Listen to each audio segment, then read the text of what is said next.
on 0501 772222 or 0501 773333. Zondatech Ghana Limited, proudly assembled in Ghana, driven by excellence.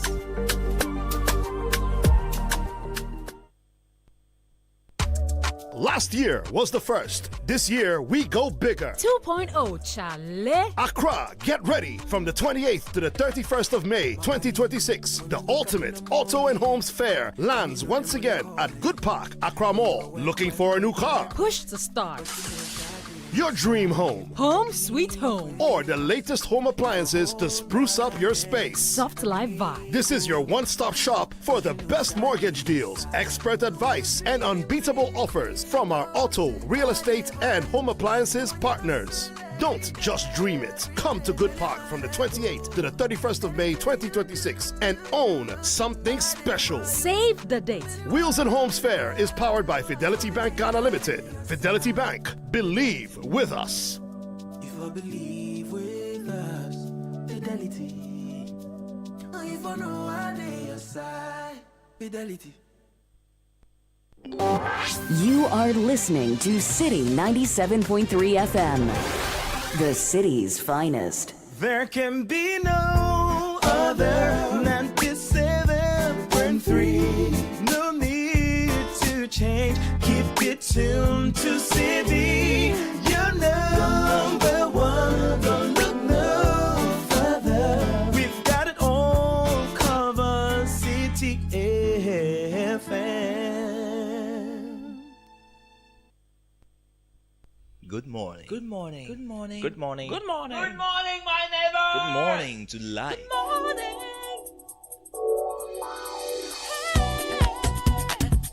Music, talk,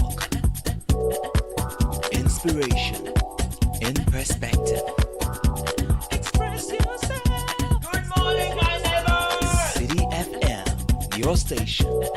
It's a refreshing lifestyle. Citi FM, 97.3.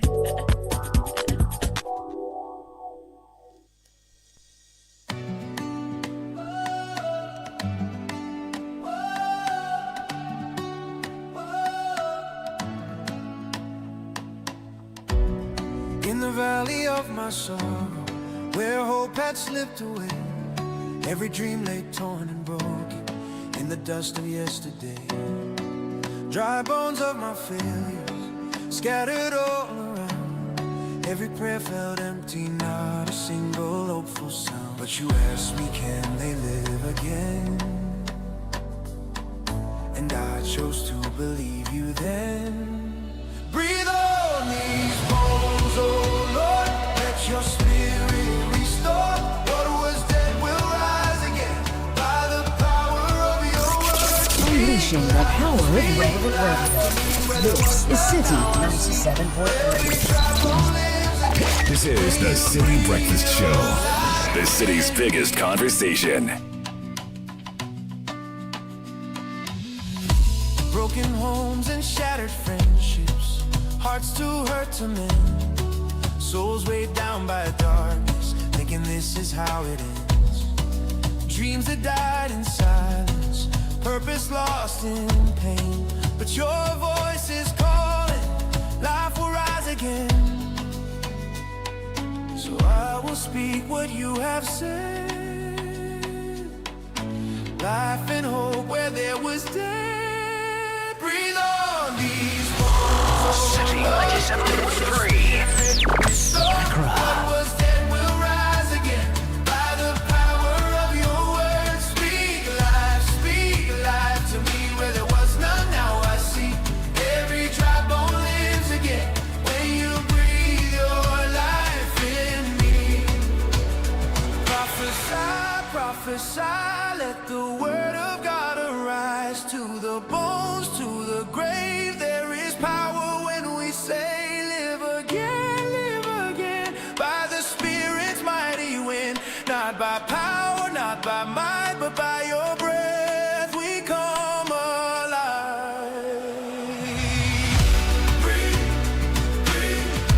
Breathe on me, Holy Spirit. 14th of May 2026, 6:31 Thursday morning. Welcome to 97.3 Citi FM. Breathe on these dry bones is what you're hearing. Beautiful one from Leslie Monza, held from Ezekiel 37. Son of man, can these bones live? So I answered, oh Lord God, you know. And again he said to me, prophesy to these dry bones and say to them, oh dry bones, hear the word of the Lord. Thus says the Lord God to these bones, surely I will cause breath to enter into you, and you shall live. I will put news on you and bring flesh upon you, cover you with skin and put breath in you, and you shall live. Then you shall know that I am the Lord. This is Ezekiel 37. Every prayer felt empty now. Indeed, when you speak the word over your dry bones, these dry bones come to life. For the word of God is alive and active. It's sharper than any double-edged sword. It penetrates even to dividing soul and spirit, joints and marrow. It judges thoughts and attitudes of the heart. So, do you have some dry bones this morning? You know what to do. Speak over them. Whether you have dry bones in your relationships, your family, your business, your career, broken homes and shattered friends, whatever your dry bones are, the message for you this morning is very simple. That the power of life and death is in the tongue. And indeed, when you speak the word of God into your dry bones, breathe over your dry bones. Life shall enter into every situation. So choose what you say. We choose to speak life into this nation. We choose to breathe life into its education, its health, its governance, into the fight against corruption, into youth unemployment, into the crime situation. We choose to use the power of radio to speak life into this nation. We don't just complain, we highlight issues, we proffer solutions. Not only do we talk, we mobilize and convene resources, talents, and abilities into driving change and pursuing sustainable development. That's our business, that's our focus. So welcome to a brand new day. My name is Caleb Kudah. This is the Citi Breakfast Show. What you just heard, we call it the Business Sense, brought to you by ABSA. ABSA sees you.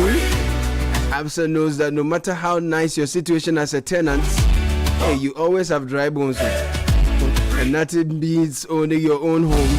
ABSA knows this, which is why this year we're helping you breathe into your tenancy situation. With an ABSA mortgage, you can finance your dream home with flexible tailored solutions. Get up to 5 million Ghana cedis with 5 to 15 years to pay back on a fixed interest rate. This 2026, say yes to your home sweet home. Visit an ABSA bank branch to apply for an ABSA mortgage today. Your story matters, ABSA. We'll bring you the news review shortly.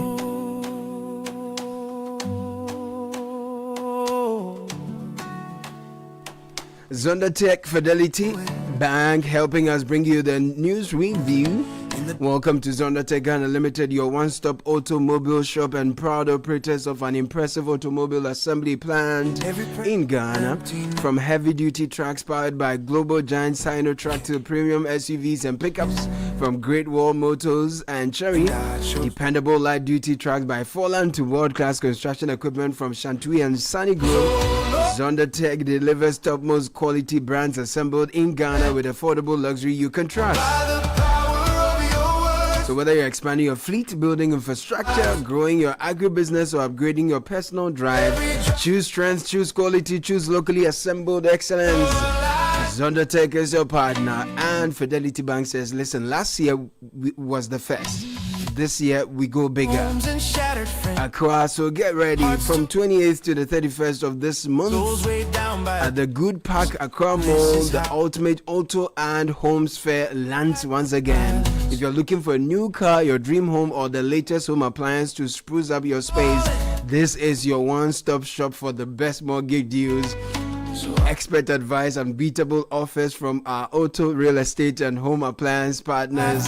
Just dream it and come to the Good Pack from the 28th to the 31st of this month and own something special. Hills and Homes Fair, powered by Fidelity Bank Ghana Limited. Fidelity Bank, believe with us. Richard Dela is in the studio. Bernardino Avle is here as well. Good morning, Caleb. Yeah, it's a good time to ask that the big man breathe on me, you know. We wanna go no reach anymore. You have to speak and my life will change, you know. Hey, no, God has listened to your prayers. Good morning, Richard Dela. Good morning, brother. And Bernardino Avle. Good morning, Caleb. Thank you so much new day. for holding the fort.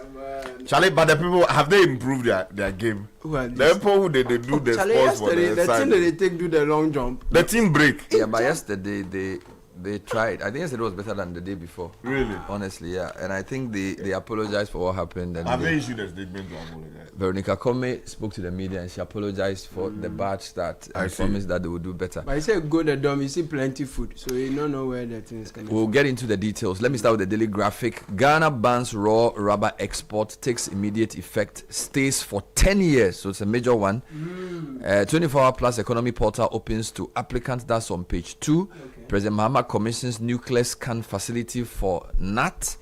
And then GES urges public to report exam or practice on hotline. So lots of things happening this morning in the front page of the daily graphic. Let me take you to the Chronicle this morning. Big story says Carlos I's MPP top job wants delegates to elect him as national treasurer. This is Carlos Ahinkra. Yes, the running man. Okay. Also, also the front page this morning. And not Dompre to Mahama. Doomsaw is destroying businesses. An anti-corruption group demands answers over release of 236 ECG containers. Comes with a photograph of the Minister for the Sector, John Abdullahi Jinapo. The Daily Guide leads with the same story. Carlos Ahinkra, ICMPP National Treasurer, with a photograph here. East Legon businessman grabbed over intimate videos. Joseph Kojo and Anani Boateng's photo has been released. Asante Achim North MP arrested in Amsterdam over after a 1-year FBI chase, so they're giving more details. Abronye arrested, caged 2 weeks over judge comments, and then you will account for abuse of state power. Baumia says this. Let me take you to the Hawk newspaper. Kojo Opon Nkrumah runs from Sami Jemfi in blog BOG Lost War. Shifts battleground to Parliament after debate snub. Also on the front page this morning, what if there's no flag bearer race? Mustafa Bandi fires warning shot at NDC ambition war. It's a serious matter. And 7 CPC staff interdicted in 4.37 million Ghana cedi audit probe. The Ghanaian, or the Insight, says ex-CJ IEA speak on why Ghana must run Goldfield's Takwa mine. There's a photograph of the former CJ Sophia Kufu on the front page. Tinubu is spending like a drunken sailor, boring without plans, Obasanjo says. Meanwhile, Lance Minister unveils Ghana's massive reforestation vision at UN Forum. And Marxist Party, a Communist Party, Marxist Kenya denounced arrest of scores of comrades in Nairobi. And then Carlos Ahinkra's treasurer ambitions also make it to the front page. The Ghanaian Times says double track system to end in 2027.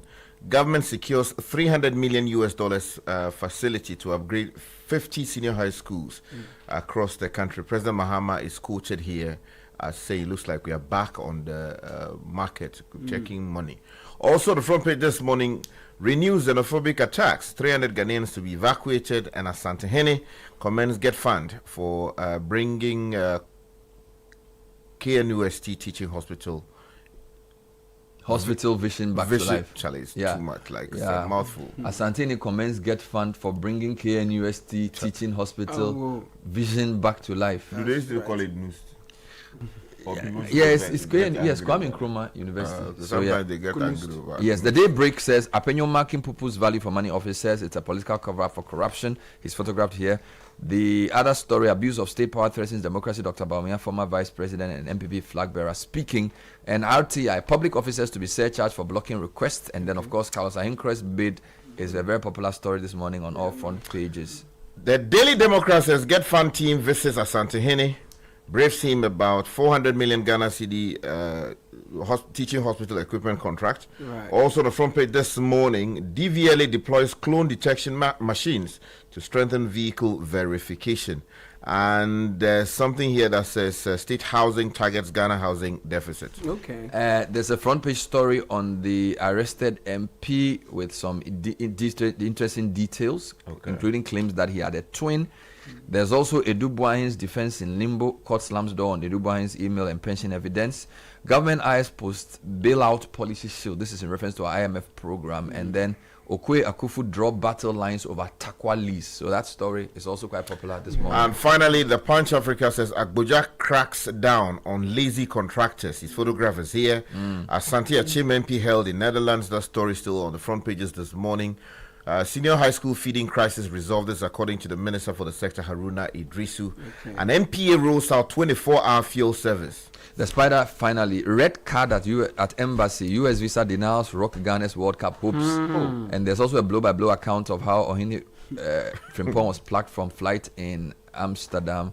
And then inside a Chinese mining company, slave wages, visa fraud, and a system that looked away. This is part one with a photograph of some people on the front page. Right. If you go to channel1newsonline.com, Chairman Woon Tumi's campaign has a new lead in a person, or has a lead in the person of Ameya Treme. That's here, as well as other stories. The Pamako Asante Achim North MP safe state agencies working to assist him on oral cases. Government may struggle to conclude 5 prosecutions. This is bad for a legal education reform needs stronger implementation. This is lecturer and private legal practitioner Clement Akapam speaking. Chieftaincy, chieftaincy not rooted in party politics. This is the Otumfo speaking. There are other stories here as well. If you go to citynewsroom.com, cabinet to decide on constitutional review recommendations today. And over 8,000 fiber cuts recorded annually. Telco chamber is unhappy. Really? The Pamoko outlines timeline for new legal education system rollout. Bagbin Foreign Ministry AG all handling MP detention case in Netherlands. That's the Pamoko revealing. And Ghana cannot continue exporting raw gold. This is Davis Opoku Ansa, who's making the case also for local ownership in the space. If you go to the High Street Journal this morning, Ghana banks, the liquidity race, the lending device, and who divide and who is pulling ahead. As Ghana courts foreign miners abroad, pressure builds for local control at home, and Ghana seeks balanced spectrum pricing to speed up 5G rollout. What Ghanaian mothers pack for delivery day reveals a health system in crisis. Okay, that's a very interesting one. When they are in labor, the things they pack reveals a health system that's in crisis. You have to carry everything. It's sad. Convene special cabinet meeting on constitutional review. That's on my Jura Online. KNUST has a new VC. He's a chemist. His name is Professor Christian Ajare. He takes over from its first female Vice Chancellor, Professor Rita.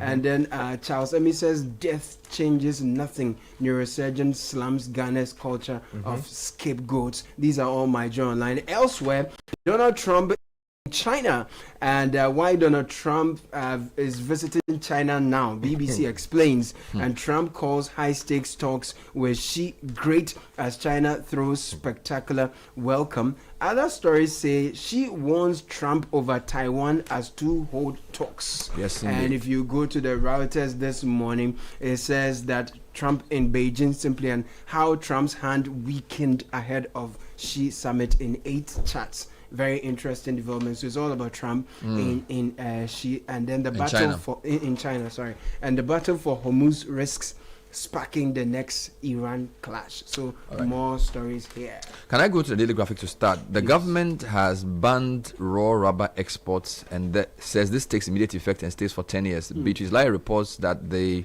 Ministry of Trade, Industry and Agribusiness has with immediate effect placed a 10-year ban on the exportation of raw natural rubber from Ghana as part of efforts to boost local production and value addition. Now, the directive has been signed by the Sector Minister Elizabeth Osui-Jari. This was signed on April 27. Follows a cabinet decision and discussion held at the office of the President under the Accelerated Export Development Program. Now, the Daily Graphic has written a number of articles since last year drawing attention to the risks the export of raw rubber exports pose to local processing factories, and hence jobs and what appears to be under invoicing of the export front that can lead to money laundering and transfer pricing.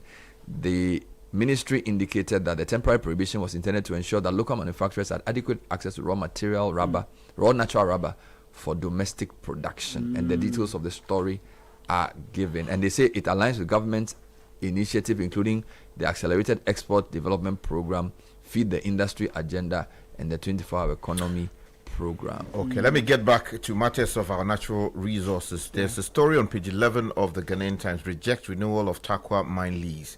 The IE is urging government. Now, Benjamin Acton Tete reports for the Ghanaian Times that the Institute of Economic Affairs, an economic and governance policy think tank, has called on the government not to renew the mining lease of Goldfields Takwa mine when it expires in April 2027. Now, instead, the institute argued that Ghana should take advantage of the expiration to channel mining revenues into national development and the transformation of the various mining communities. Now, the press conference in Accra yesterday, former Chief Justice Sophia Akufo expressed concern about the poor state of development in mining communities such as Takwa, despite more than 3 decades of mining operations. Now, she lamented that many communities within the mining enclave continue to struggle with deteriorated roads, inadequate healthcare infrastructure, limited educational facilities, and widespread socio-economic challenges, including unemployment and underdevelopment. They've been very consistent about this call. We just hope we can raise the capital here to support our local mining companies, if indeed the government is minded to listen to them. But they've been making this. Was able to raise money. But he's just one. There are many others. So it's not. They are basically saying, going forward, find local capital to support and own these mines. David Opoku-Ansah has been saying that we have a lot of Ghanaian local companies that can step up and take over. Ghana cannot continue exporting raw gold. He is speaking on citynewsroom.com. Member of Parliament for Impriso, David Opoku-Ansah, has backed growing opposition to the renewal of Goldfields lease for the Takwa mine, arguing that Ghana must rethink how it manages its natural resources to retain more value from its mineral wealth. His voice was played earlier on the Breakfast News. And as Ghana courts foreign miners abroad, pressure built for local control at home. That's how the High Street Journal puts it. So stay with local contractors, because there was a front page you read about the Road Minister Sky. So whilst we are fighting to give locals ownership of our resources, which is true and good, some local contractors are not helping at all. So for example, let me give you a graphic page. What page is this? I think, I'll get the details. But he said, Road Minister holds Bogoso Prestia road contract. He's been touring the roads. He's not happy with the work of some of the contractors. The Minister of Roads and Highways, Governor Kwame Agbodza, has directed the Chief Executive of Ghana Highways Authority to activate the necessary termination process of the contract for the construction of the 18.7 kilometer Bogoso Prestia road. He said the contractor, Black Oak, moved to site in March this year to clear the road, after which he had not been on site. In his view, the contractor had not shown any commitment to work on the road, which is a priority project. As a result, he said residents of the two towns demonstrated and held press conferences to register their displeasure. We've been calling him, and he said he would come, and I think somewhere last month he brought some equipment, did clearing, and left again. The minister, let me finish. The minister gave the order when he led a team of engineers from the Ministry and GHA on the project. Now, Mr. Agbodza said no money had been paid to the contractor yet. And then he goes on to say he is not showing any interest in doing the work. When contractors begin to work and choose, when contractors begin to pick and choose because they do not have drawings, it means there's something they do not want to talk about. The minister, who appeared dismayed, questioned the contractor's reason for not being on site to speak to the team. According to him, the Bogoso Prestia road is an important one which could not be left to someone who is not ready.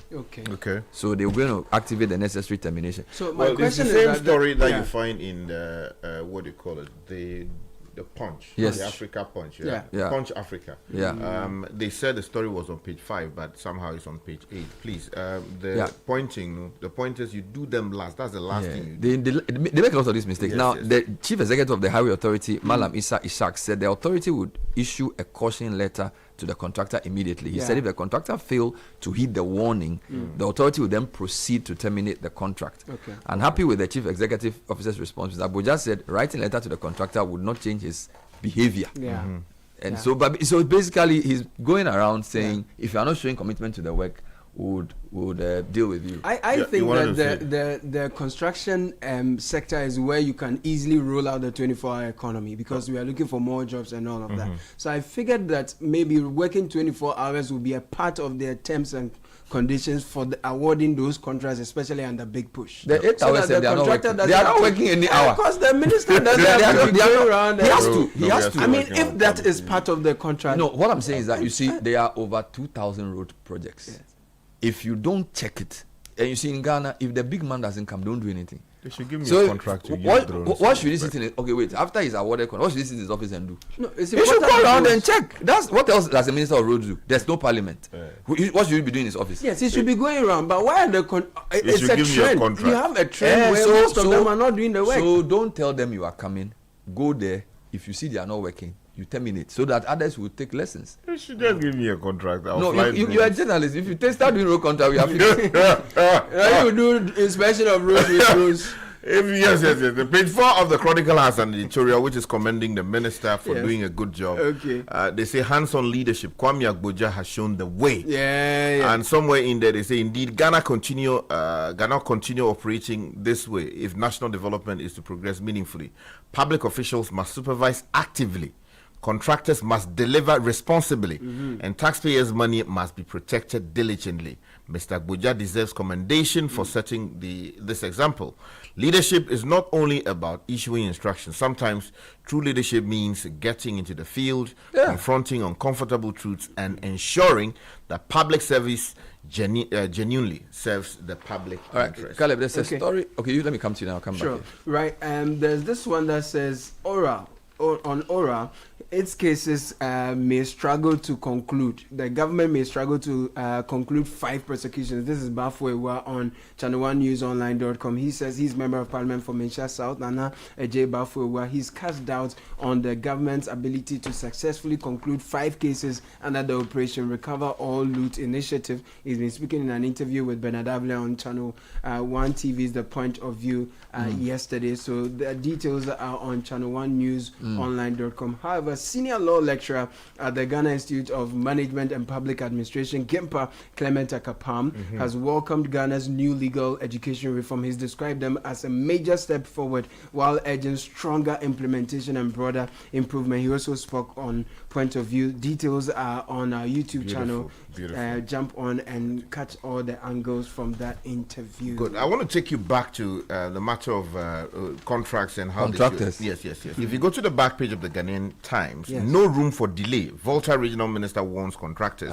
Now, Samuel Attah-Mensah right from the national, the regional capital, and says that the Volta Regional Minister, Mr. James Gunu, has issued a strong warning to contractors in the region, stressing that delays and incompetence will not be tolerated. Now, he said any contractor found to be underperforming risk having their contract terminated. Mr. Gunu explained that the performance of contractors directly reflected on government's image at the municipal and district levels, as well as the regional. It also affects our livelihood. Exactly. Not just government image. People like PR too much. The road is there as a utility.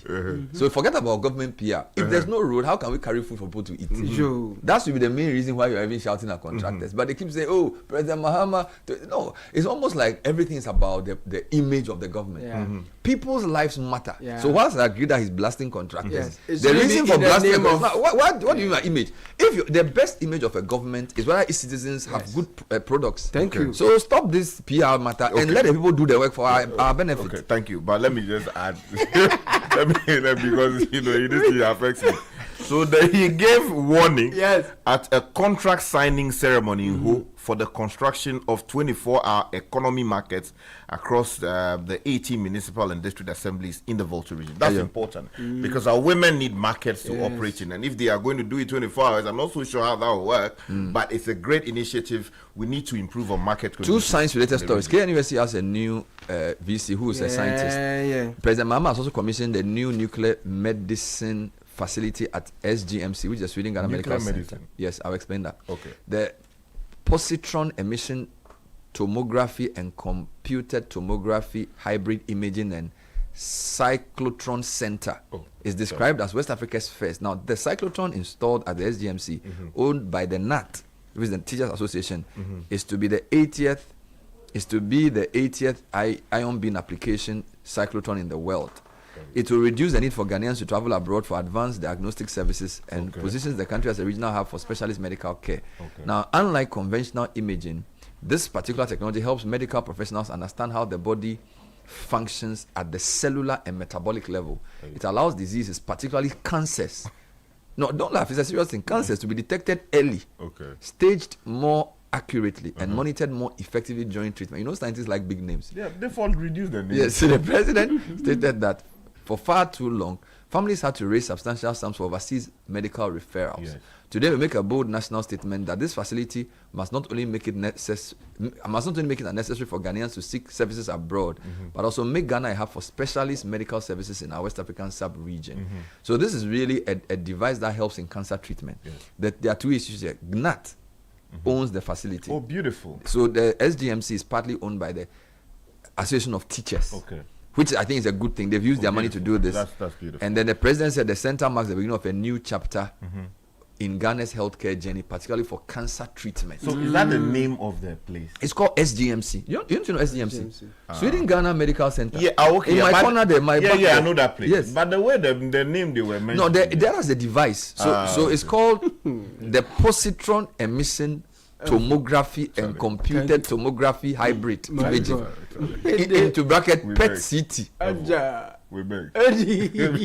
No, Charlie. But if for me, I think it's a great deal. Yes, I commend the NAT for their work. Nagra should follow suit. Oh, Nagra today they have NAT heights and Nagrat heights. Yes, they have NAT heights and Nagrat. Stay with Page 12 of the Ghanaian Times has a story on the the education sector. The president says we are securing some $300 million to upgrade 50 senior high schools. And Julius Yaupetiti writes on page 12 of the paper, the government has secured a $300 million World Bank facility to upgrade 50 senior high schools across the country as part of efforts to phase out the double track system President John Dramani Mahama has announced. Now, under the initiative known as the Transformative Secondary Education for Access, Results and Relevant for Jobs project, 30 Category C schools will be upgraded to Category B, while 20 Category B schools will be elevated to Category A. I want to appeal especially to the president. If I have to go and see him, he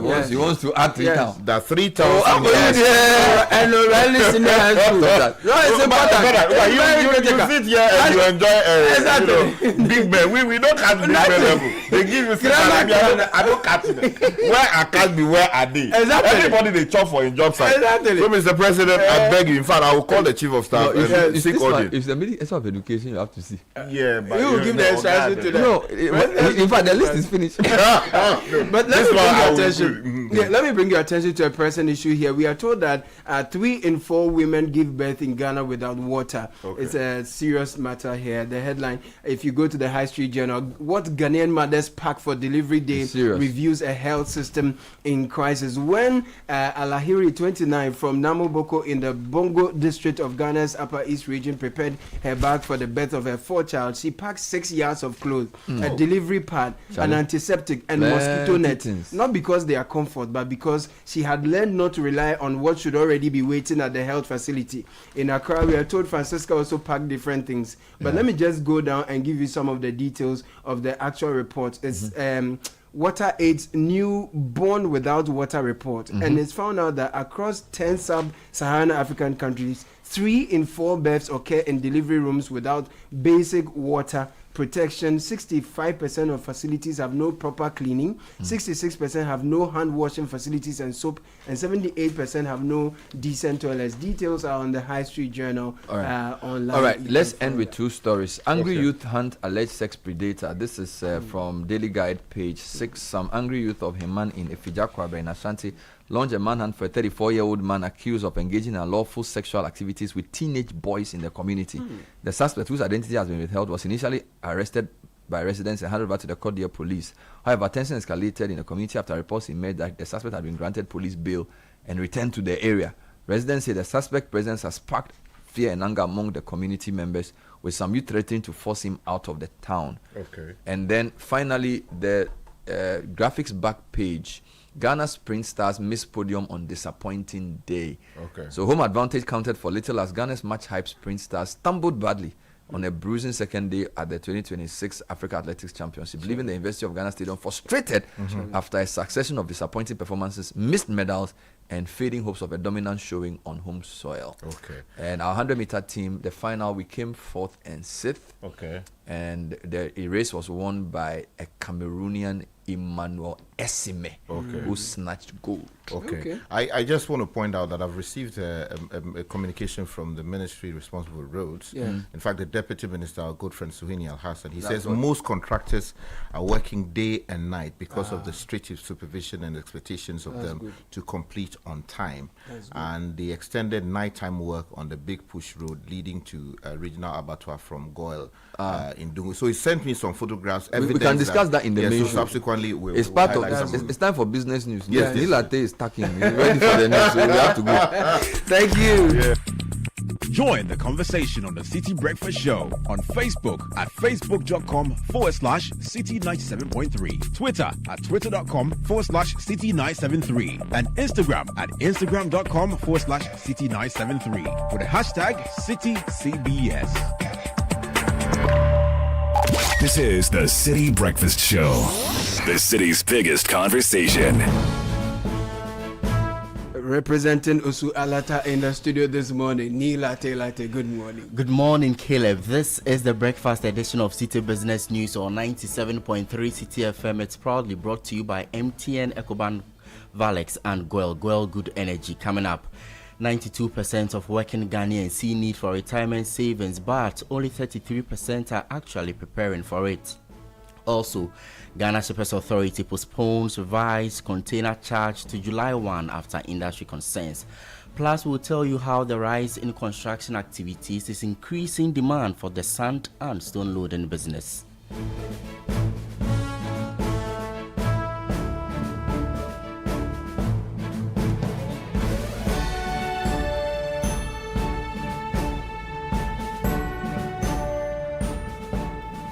I am Ni Latte with the details. About 92% of working Ghanaians recognize the importance of saving for retirement. However, only 33% have actually taken steps to prepare financially for life after work. The 2025 Old Mutual Financial Wellness Monitor suggests that while many workers understand the need to secure their future, rising living costs, income pressures, and competing financial responsibilities continue to limit their ability to save consistently. The report also notes that 3 in 4 Ghanaians do not believe they have saved enough for retirement, reflecting declining confidence in future financial security. Confidence in retirement readiness continues to decline, with about 74% of Ghanaians lacking confidence that their savings will be sufficient, marking an 18 percentage point increase in concerns since 2023. This uncertainty cuts across income levels. Even among higher earners, those making 3,000 Ghana cedis and above, roughly 2/3 remain doubtful about their financial security in later years, pointing to broader structural and behavioral challenges. Retirement planning remains a low priority for many, ranking 7th among saving goals behind the immediate needs such as emergency funds, education and business investment. Several factors contribute to this trend. Many Ghanaians remain wary of formal financial systems, with 52% expressing concern about losing their savings if pension providers collapse. Cultural expectations also play a role, as 55% believe their children should support them financially in their old age. In addition, limited income continues to be a constraint, with 32% of non-savers citing a lack of funds as the main reason for not saving. Nete Ajaho with that business desk report. The Ghana Shippers Authority has deferred the implementation of the revised container administrative charge to July 1, 2026, following concerns from businesses over increasing port-related costs. The revised charge was initially expected to take effect on May 1. However, the authority says the decision to postpone implementation follows the intervention of the Minister of Transport, and growing calls from industry players for wider consultations. In a public notice, the authority indicated that the additional consultation period is intended to ensure the final pricing framework reflects stakeholder interest and broader trade competitiveness considerations. Pending the final review, the Transport Minister has also directed the immediate implementation of a regulatory cap on the charge to provide temporary cost stability for port users. Under the directive, the container administrative charge is not expected to exceed 720 cedis per 20-foot equivalent unit for both import and export containers. The intervention is likely to offer short-term relief to businesses that have raised concerns about increasing port charges and their impact on the cost of imports, exports, and overall trade operations. Meanwhile, the Executive Secretary of the Importers and Exporters Association of Ghana, Samson Asakya-Wingobit, has welcomed the decision taken by the authority. The intervention made by the Minister of Transport, I will say, is in the right direction, in the sense that 2 or 3 people are fighting. A referee or the responsible ministry is the Minister of Transport, which the petition was forwarded to the presidency by the shipping lines workers themselves, and the presidency referred the issue to the Minister of Transport, who has to intervene. Remember, the 550 Ghana cedis that we were supposed to pay per container by the Shippers Authority investigation, and with we, the stakeholders and the shipping lines, were supposed to take effect on the 1st of May. However, before the 1st of May came, there was this petition to the President, and the President referred to the Minister of Transport. And the Minister of Transport engaged the Shippers Authority, engaged the shipping lines management and the workers' leadership, and decided to, he will ask his agents to defer the 1st of May implementation, which was supposed to be 550 Ghana cedis, as compared to $165 that they were charging us. Executive Secretary of the Importers and Exporters Association, Samson Asakya-Wingobit, ending the report filed by my colleague Daniel Odro-Mensah. From residential housing projects to commercial development, the increasing pace of construction is creating new business opportunities for sand and stone loading suppliers. Demand for this building material has risen sharply in recent months, with many suppliers struggling to even keep up with orders. This growing trade is also becoming an important source of income, particularly for young people involved in loading at the sites. In the following report, Citi Business News' Daniel Odro-Mensah takes a closer look at the business behind the booming sand and stone loading trade and why it is becoming increasingly important to the construction industry.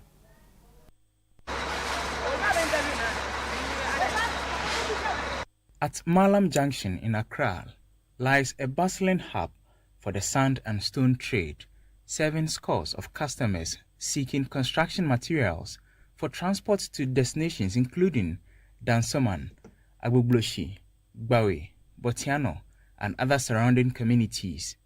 You are selling a stone to let it somewhere like Dansoman like this. As of last year, the price was somewhere around 3,000, 3,200. But as of this year, it has increased. So they can go to Dansoman, someone might charge 3,500 or maybe more than that. The product, sourced mainly from Swedro, Winneba, and other parts of the central region, are transported in axle trucks, smaller trucks popularly known as Abosiokai Macho, as well as Rhino tipper trucks. According to Prince Charles, Secretary of the Malam Tipper Truck Union, the prices of sand are not fixed, but are determined by the distance between the loading point and the final destination. You can maybe charge the price, and then you will go to the quarry to purchase it. Before you get there, the price will change. Maybe it will increase, and then maybe the following day you go there again, it will increase again. So the price is not standard; it changes. Thomas Edujemfi, who has been in the business for more than 4 decades, described the trade as a non-stop operation, emphasizing that work goes on throughout the week without breaks or off days. Anytime. We are available every day, including Sundays. We do not observe off days.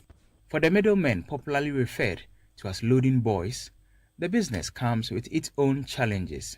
One of them revealed that The wages earned per truck loaded are very low, a situation he believes is discouraging despite the booming nature of the trade. So a day you can load maybe more than 5 cars or 6. Meaning you've been getting a lot of money? Yeah, but it's not enough. Loading 1 car sand, it's not enough. When it's stone, 100 cedis. When it's full gear, 30 cedis. Which is sand. Stone is full gear, 75 cedis. The green one over there, half gear, sand, 20 cedis. Stone, 45 cedis. You heard a middleman popularly known as loading boy within the sand and stone loading trade, bright entry, ending the report filed by Citi Business News' Daniel Odro-Mensah. On the forex market this morning, the dollar is trading at 12 cedis 55 pesos, the British pound at 16 cedis 20 pesos. That of the euro could be sold to you at 14 cedis 10 pesos. Mind you, these are average rates from forex bureaus and not the BOG's interbank rate, so please be guided. That's it for the breakfast edition of Citi Business News on 97.3 Citi FM. It was brought to you by MTN, EcoBank, and Goel Good Energy. Our stories and more available on our website, citynewsroom.com/business. I'm Nik Amarteifio. I wish you a good business day. The other day, I visited Kwaku at his spunky new office to congratulate him on opening his business. And man, was I impressed. The business is just moving quick. The sales, customers, everything is just working seamlessly. The secret?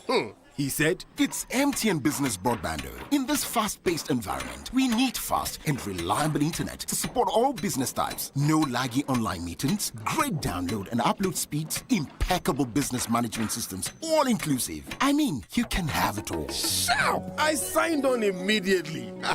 To enable your business stay ahead and stay connected, make sure you're signed on to the best internet made just for businesses. MTN Business Broadband. Sign up today on broadband.mtn.com.gh and manage your account on my MTN app. Call 0244 308 111 for more information.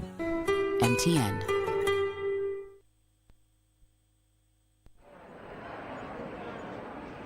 Your attention, please.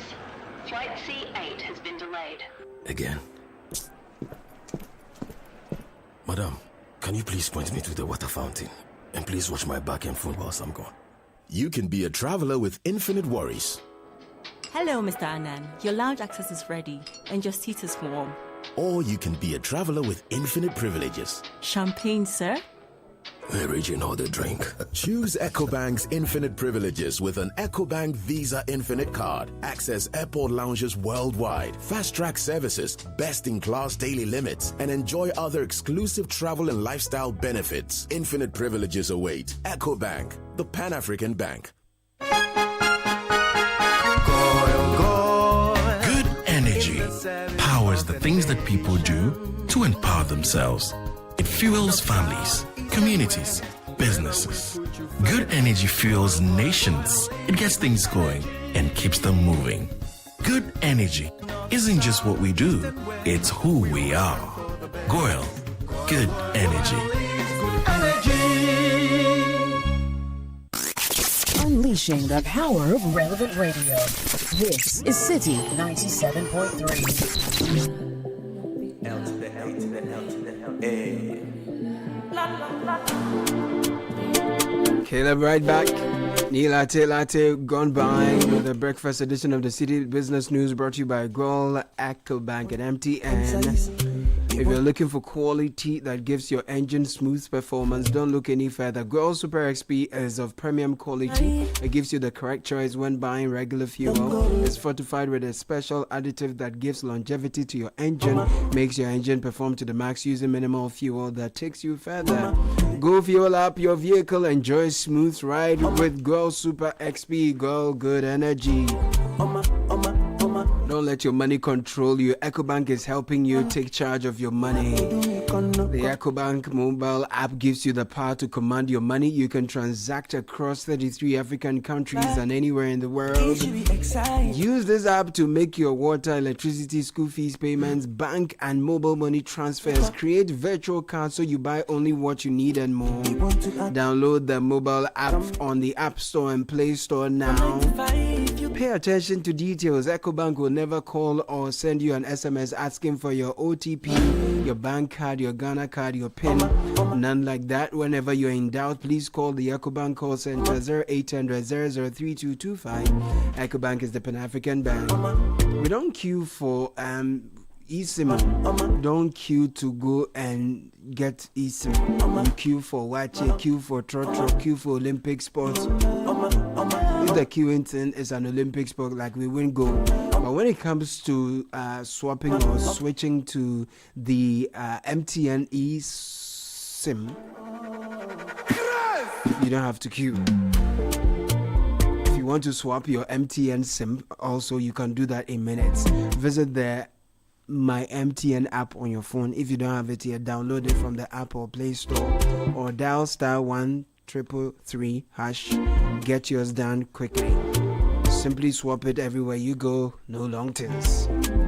Edwin Coffee is here. Let's get you on Kickoff. That's brought to you by Lesheho Savings and Loans. They've got great news for you. Fala season is on. Apply for a loan today. Sort out all your needs at the best rates on the market. Fala season Angazan is on. Call or WhatsApp Nana on 02700 4799. Always remember, terms and conditions apply. Lesheho, let's improve life. Before Edwin comes in with Kickoff, Henley and Partners is your global leader in residence and citizenship planning.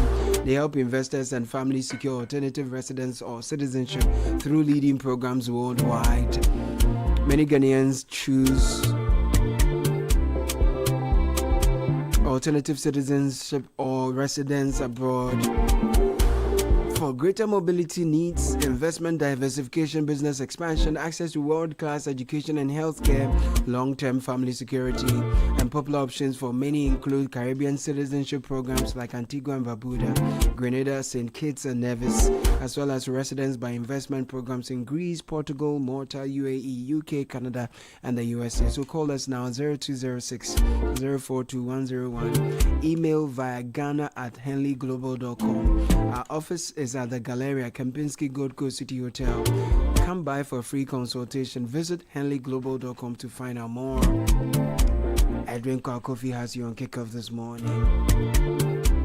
This is the Citi Breakfast Show, the city's biggest conversation.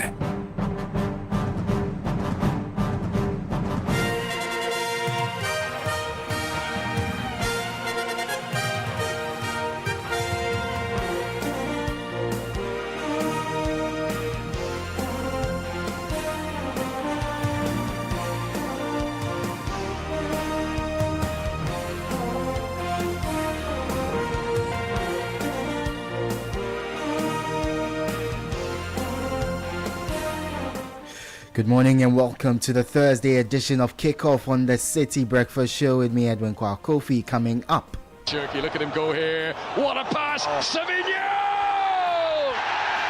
It's a night when the quality of the assists has been at the very top order for Manchester City. A third goal to seal the 3 points tonight, to keep the pressure on Arsenal as much as City can. Savinho.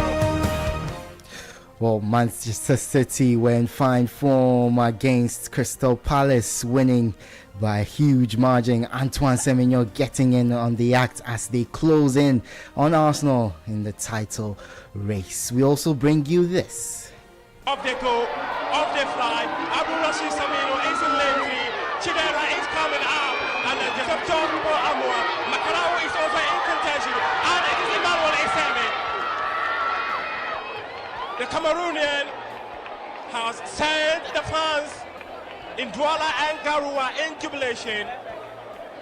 What a way to finish it. What a way to come up there and deny Ghana gold on their home soil.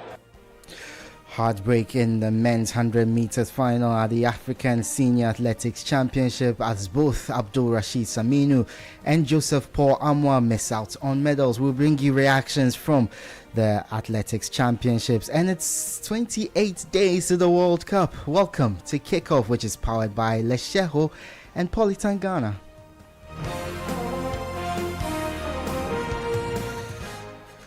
Good morning, I am Edwin Kwakofi. Let's start off with some athletics, and Emmanuel Eseme powered to victory in the men's 100 meters final at the African Senior Athletics Championships, clocking 10.25 seconds to clinch gold.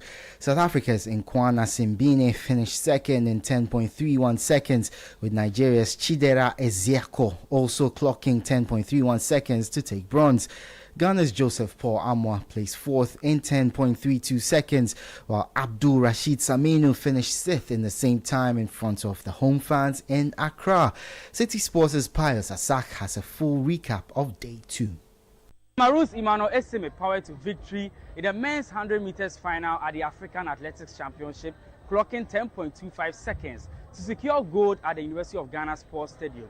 The race was followed by a prolonged delay as officials reviewed the results after a tightly contested finish among the sprinters. The uncertainty left Team Ghana awaiting confirmation of the final standings for Joseph Paul Amwa and Abdul Rashid Saminu. After the review, Amwa was placed fourth in 10.32 seconds, narrowly missing out on a podium spot, while Saminu finished with the same time. Here is Ghana's team captain Joseph Paul Amwa speaking after the race. Relays tomorrow. We're gonna miss Ben, but we're hoping to, let whatever team that we put together be a good one. Yeah. We are sure Ghanaians that we'll get to the finals and make sure that we get a medal. In the relay, we want gold. In the relay, I'm sure the other guys also want gold. So it's who wants it best. Yeah. Meanwhile, Yvonne Britton fell short of a podium finish in the women's 100 meters hurdles final. Nigeria's world record holder Tobi Amusan once again proved dominant, clinching gold in the event. Britton described her performance as disappointing following the race. It's like not the number that I want. I want number one. So always when you go out on the track, you need to be wanting to be number one because what's the point if you're not trying to be the best? So every time you go out there, you just try your best and you focus on yourself. And so that's the thing about track. It's just you versus you. I didn't have my best race. It's fine. So we're just going to keep working, getting back inside the lab, and then preparing for our next couple races. Tobi Amusan, on the other hand, expressed her excitement after successfully defending her title while praising the talent pool of Nigerians. So, seeing the young talent coming up and then following the footstep of, the people I met and, myself, it's going to be a great one for hurdles and, sprinting in general for Nigeria, yeah. In other results, Blessed Owusu of St. Hubert Seminary Senior High School finished fourth in the men's 400 meters semi-finals. That was Citi Sports' Pius Asak with a recap of day 2 of the African Senior Athletics Championships. Let's go to football, and the Black Stars have begun their campaign at the CAF Under-17 African Cup of Nations. They begin tonight with a clash against Algeria's Under-17 team. The Group D opener is set for 7 p.m. at the Mohammed the Sith Football Academy as Ghana looks to make a strong start to the tournament. Looking ahead, the Starlets will face Senegal's Under-17 team on Sunday, May the 17th at 4 p.m. before wrapping up the group stage against South Africa on Wednesday, the 20th of May at 7 p.m. In Group A, Egypt's side played out a goalless draw with Ethiopia in the tournament opener. Host Morocco were held to a 1-1 draw by Tunisia's Under-17 team. In Group B, La Côte d'Ivoire, they made a strong statement with a 2-0 win over Cameroon with goals from Ange Norman and Hubert Yao. Elsewhere, Uganda cruised to a 3-0 victory over DR Congo with former Ghana international Lai Kingston leading the side as goals from Owen Mukisa, Nicholas Kawuya and Abdul Shakur Babi sealed an emphatic win. To the Black Princesses and their growing concerns within camp over outstanding allowances and bonuses owed to players. A source within the team who spoke on condition of anonymity revealed that members of the squad are yet to receive their per diems and qualification bonuses dating back to the early stages of the qualifiers. The source further disclosed that payments for the Tunisia fixture at the start of the campaign in September 2025 remain unsettled, with lingering uncertainty over earlier disbursements made during the qualification run. Away from that, the board chairman of Accra Great Olympics, Major Nik Amarteifio, says the club remains focused on making a swift return to the Ghana Premier League. Following their relegation at the end of the 2023-24 season, Amarteifio exclusively told Citi Sports that the board is fully committed to rebuilding the team and restoring the club to the top flight. Well, I'm not too happy about our present situation, but everything that we should do to bring it back to where it belongs, we are doing it. That's the Vice Chairman, Mr. Nik Amarteifio, and the Chief Executive Officer, Mr. Commodore. So I speak with their voice also. Mm-hmm. It begs to question, the Great Olympics was supposed to be the third force. It will be. It will be. It will be again. Accra Great Olympics will be again. It will not be the third force. It will be the force to reckon with. It will be. It has to be. We went to relegation from Premiership. Why we went to relegation, how we went to relegation had very little to do with football. It had not very little to do with football. Be that as it may, we will come back, God willing. Well, he also revisited the May 9 disaster, stressing that Ghana football must do more to ensure the lessons from that tragedy are not forgotten.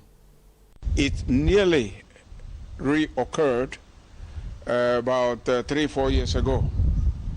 We had an Olympics house match, and a similar thing nearly happened. You know, a gate collapsed under the weight of the crowd. And why that should happen after May 9th, I don't know why that should happen. But it happened.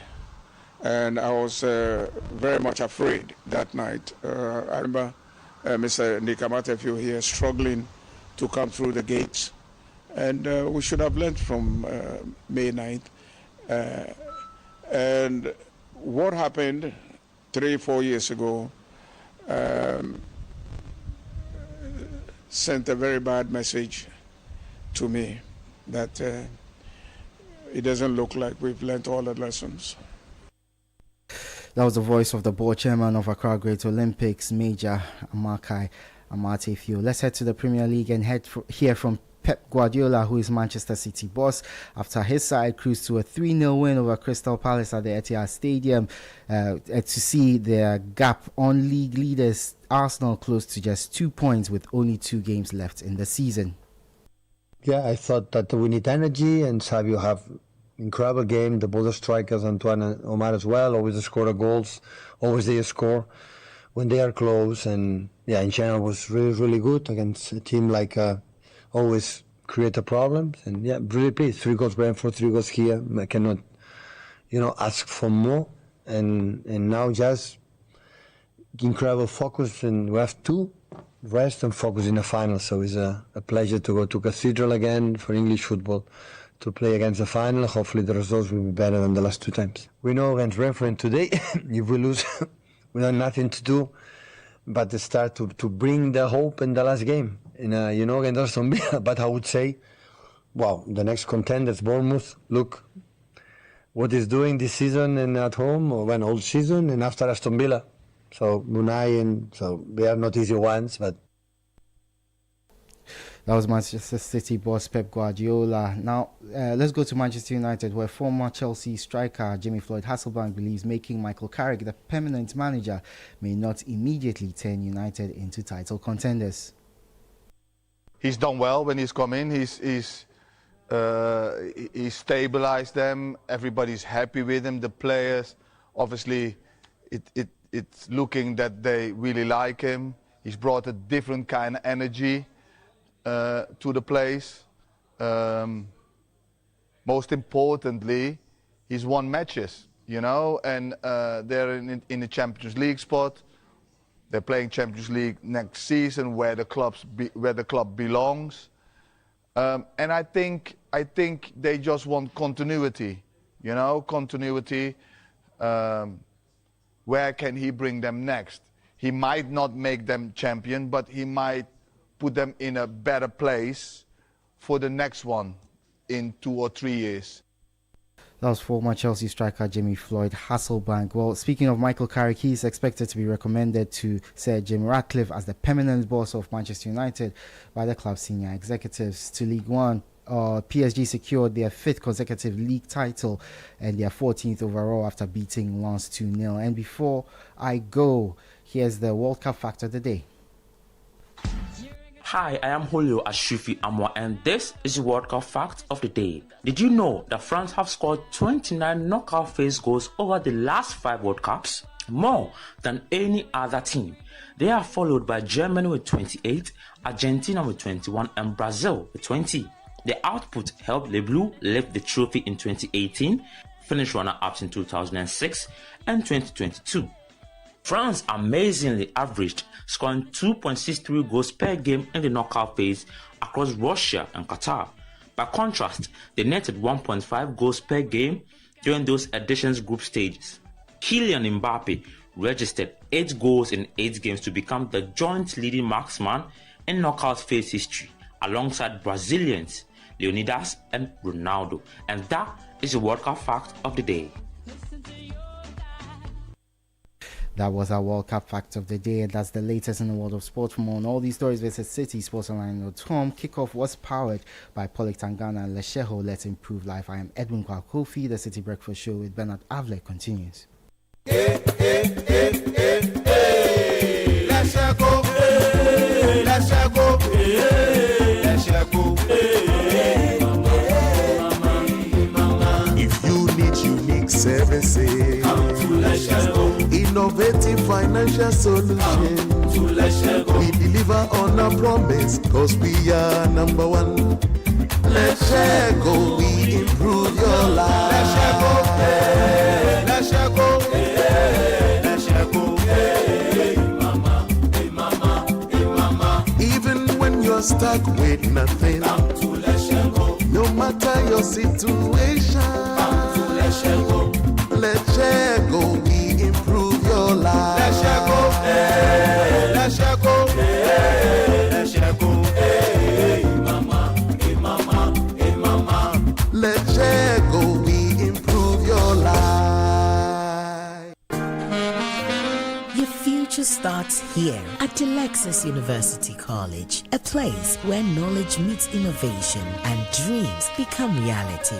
Guided by integrity, excellence, inclusivity, and innovation, we prepare students to thrive in a rapidly changing world. Explore our accredited programs: nursing and midwifery, accounting and IT, banking and finance, marketing, human resource management, ICT, computer science, cybersecurity, applied insurance risk, and data analytics. Admissions are open now. Visit our campus at Tema, Comte 25, Peasby Junction, or apply online at www.delexisuniversity.edu.gh. Call us on 055 1198 100 or 055 1126 448. Delexis University College. Be knowledgeable and innovative in science and technology.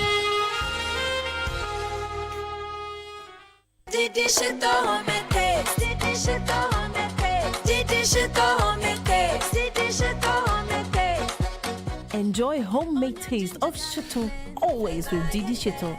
Made with carefully selected ingredients, no preservatives, no colorants. Preservative just helps us spice. That's how we taste. Spicy we eat. Didi Shito, if you do need. This advert is FDA approved. Ago, Kenu, Jamba.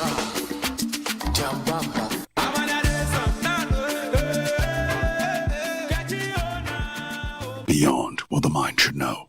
Is your home and office protected against crime? Trelidor, Africa's strongest burglar proofing, provides fixed and sliding burglar proof solutions for homes, shops, and offices. Trelidor has given Ghanaians peace of mind for over 20 years with the highest international standards backed by a 5-year warranty on materials and workmanship. Choose Trelidor. Call 0561 24 24 24 or simply Google Trelidor for more information. Trelidor, Africa's strongest burglar proofing.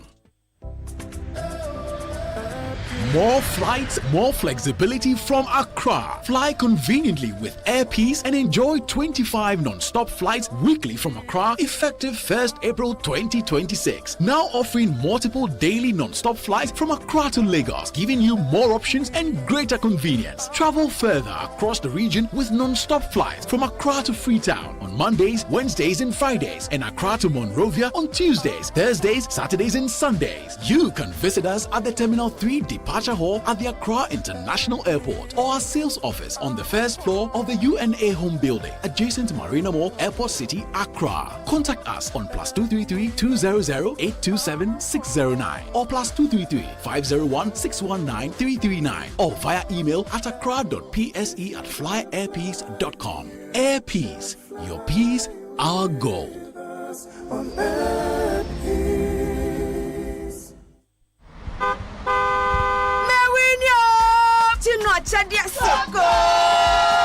Buy any promo pack of Gino tomato mix, Gino pepper and onion, or Gino jollof tomato mix. Cut open the sachet, find the code inside, text the code free of charge to *844 *99#. There's over 2.5 million Ghana cedis in airtime to be won, plus amazing appliances and the grand rewards: a brand new car and an all expenses paid trip to a dream destination. This advert is FDA approved. This promo is regulated by the NLA on the Caritas Lottery platform. Terms and conditions apply. Okay, I'll see you soon. Why, baby? Hey, my Missy and my boyfriend, I could see about *959# when you phone so. And I will really. Anita, I don't want doggy park. Oh, one swap. I could see a answer about #1. I am watching now. And then there was so yummy show, Papa. Now, me the toss a short, sexy dress, no. Now, Mrs. Samiti. Now, me yummy nails, no. So come on. Oh, no. Me fa uba. Make a do some small 1-2 rounds. Me answer me doing her. No, we cheer. Hey, Nana, so he for order. So Chinese and the wine, Papa B. And they mean this I check no. Hey, Anita. Na sa ni mia when you hear TV bi no. Also say sound. No to prepared. Na me chilly esimu. I no go fit sweat like that. See fine girl. Hey, Anita. Jesus. Baby, I will do no jinawa. Mr. Remember, dial *959#. Oh, iPhone na back on tomorrow. No one can say no sika so what? Sister, next time cut call no what? Dial *959# and I call 590mobile.com.gh. Not to be 590 mobile. Down some. Join the conversation on the Citi Breakfast Show on Facebook at facebook.com/Citi97.3, Twitter at twitter.com/Citi973, and Instagram at instagram.com/Citi973 with the hashtag CitiCBS. This is the Citi Breakfast Show, the city's biggest conversation.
7:40 on the Citi Breakfast Show.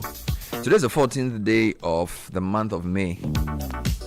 I'd like to wish a few people happy birthday. Happy birthday to Bishop Dag Hayward Mills.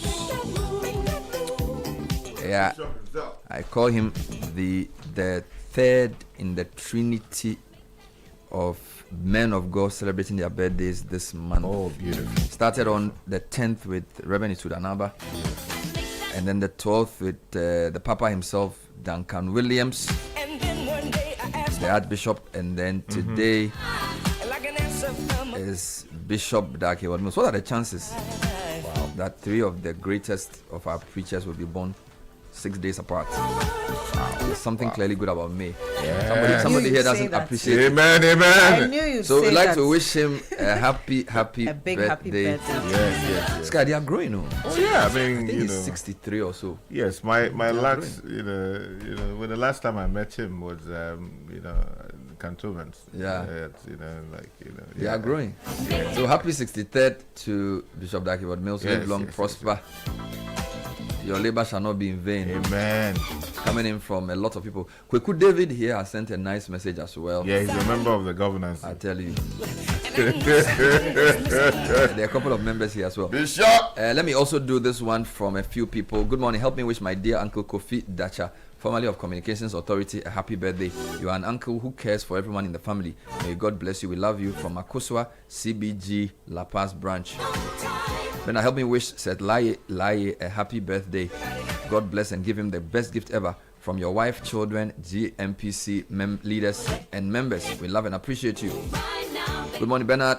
It's my son's 12th birthday, and I'll be most grateful if you could wish him on your show. His name is Terence Johnson, and he's a Form 1 student at the Roman Rich School. He's a very smart kid and a true blessing to the family.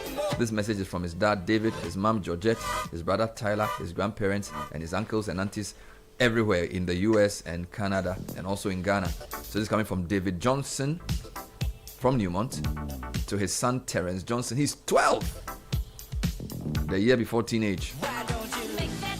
Good morning, Bernard. Today is my wife's birthday, Eunice Fusu of the Ministry of Transport. Today we are blessed and fortunate to do life with you. We love you till the end. From your husband, Edem, Elom, and Elikem.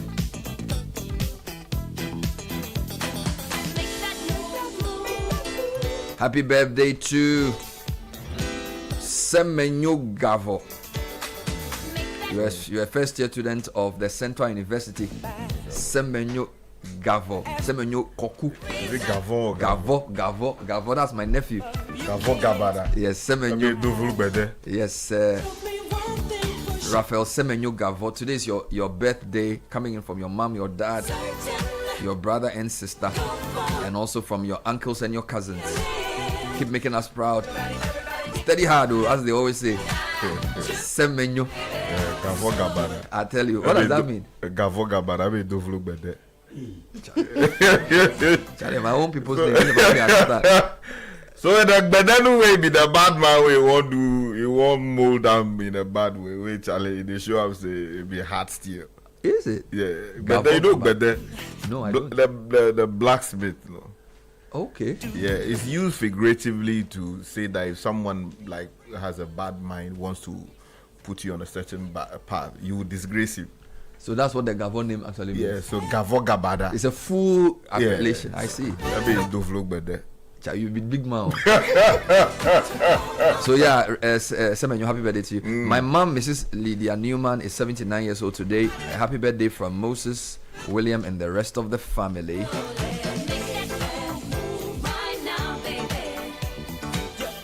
Hello, Bernard. Please wish belated happy birthday to Nene Chachu Pediato, the 5th Asafa Chengwa of Kudragbe clan, Ada. He's an elder, he's a lecturer. May God protect him, may God guide him, give him long life.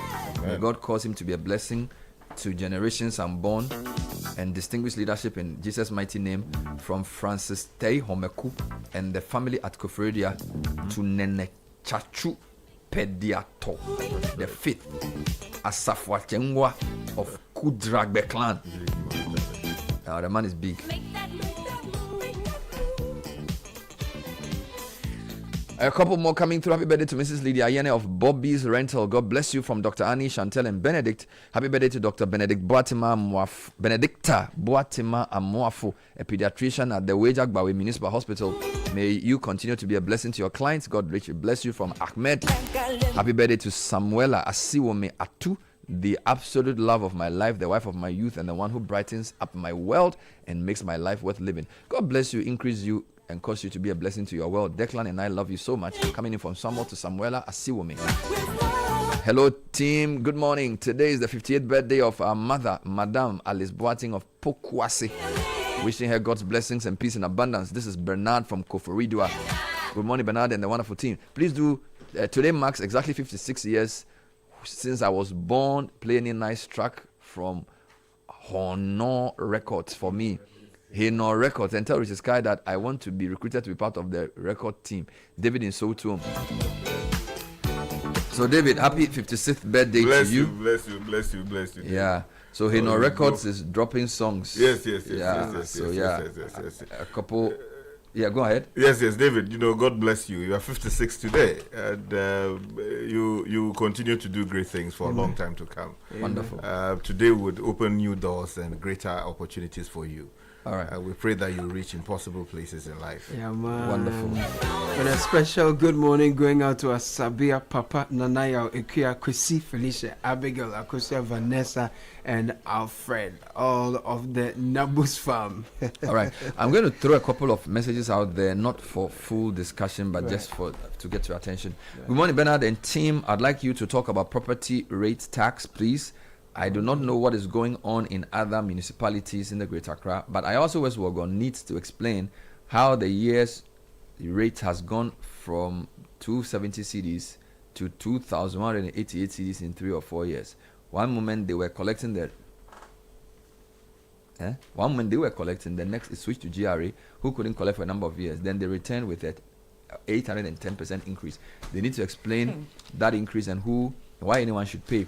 Looking at how these municipalities cannot even enforce any sanitation. So that's coming in from Albert at Abelinkpe, who's complaining about an 800% increase in property rate. Then there's another one coming in from a listener who sent this yesterday, and his complaint is quite serious. It's Bernard, just look at what some of our road contractors are doing. The policy to empower local contractors is being destroyed by their non-performance. With all the benefits to the nation's forest regime, how else can we develop our nation? Then he continues, why is the FDA allowing food processing equipment that have no food-grade stainless steel making contact with food? I just drove past a food processing machine on display for sale.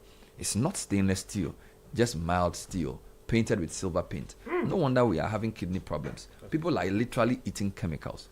Ignorance can't be bliss. One pays for it one way or the other. But who protects the vulnerable consumer who has no clue? It eventually adds to our national health bills. FDA, so I'm putting this out there. It's a complaint about fufu processing machines made from mild steel and painted with silver paint. He didn't mention where they were being sold, but his point is that the type of steel that food must make contact with to be healthy must be absolutely stainless, so that the pieces of the metal do not get removed by the food, which gets into our gut and causes us problems. So FDA, let's know, whether it's FDA or Standards Authority, what is the standard for food processing machines? I don't like fufu that much, but if I'll eat fufu, it's pounded in my house with the normal wood, which I think is fair. Yes, that one. These days, people go and do fufu pounding in some machine. I'm not against local technology, but they must use the right equipment. So this message, which is coming in from somebody who's quite knowledgeable about these matters, I think is very important. So Standards Authority and FDA, please issue a statement on the minimum standard for fufu pounding machines, and also what type of metal they should be made of, and also indicate to us whether you have put your FDA approved sign on a fufu pounding machine before it can pound fufu for people to eat. What public consumes should not be based on anybody's discretion.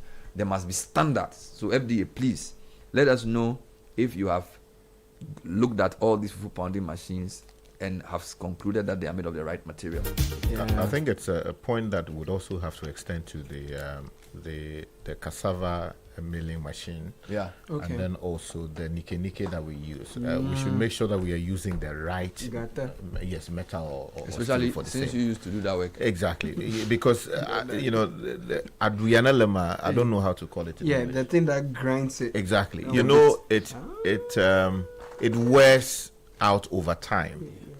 And then you have to take it back to the experts to drill, to line it up properly. Otherwise, it will start grinding it against each other. No, it would. Yes, it will be smooth and it will not do the job. So normally, it should have teeth in it. Yeah.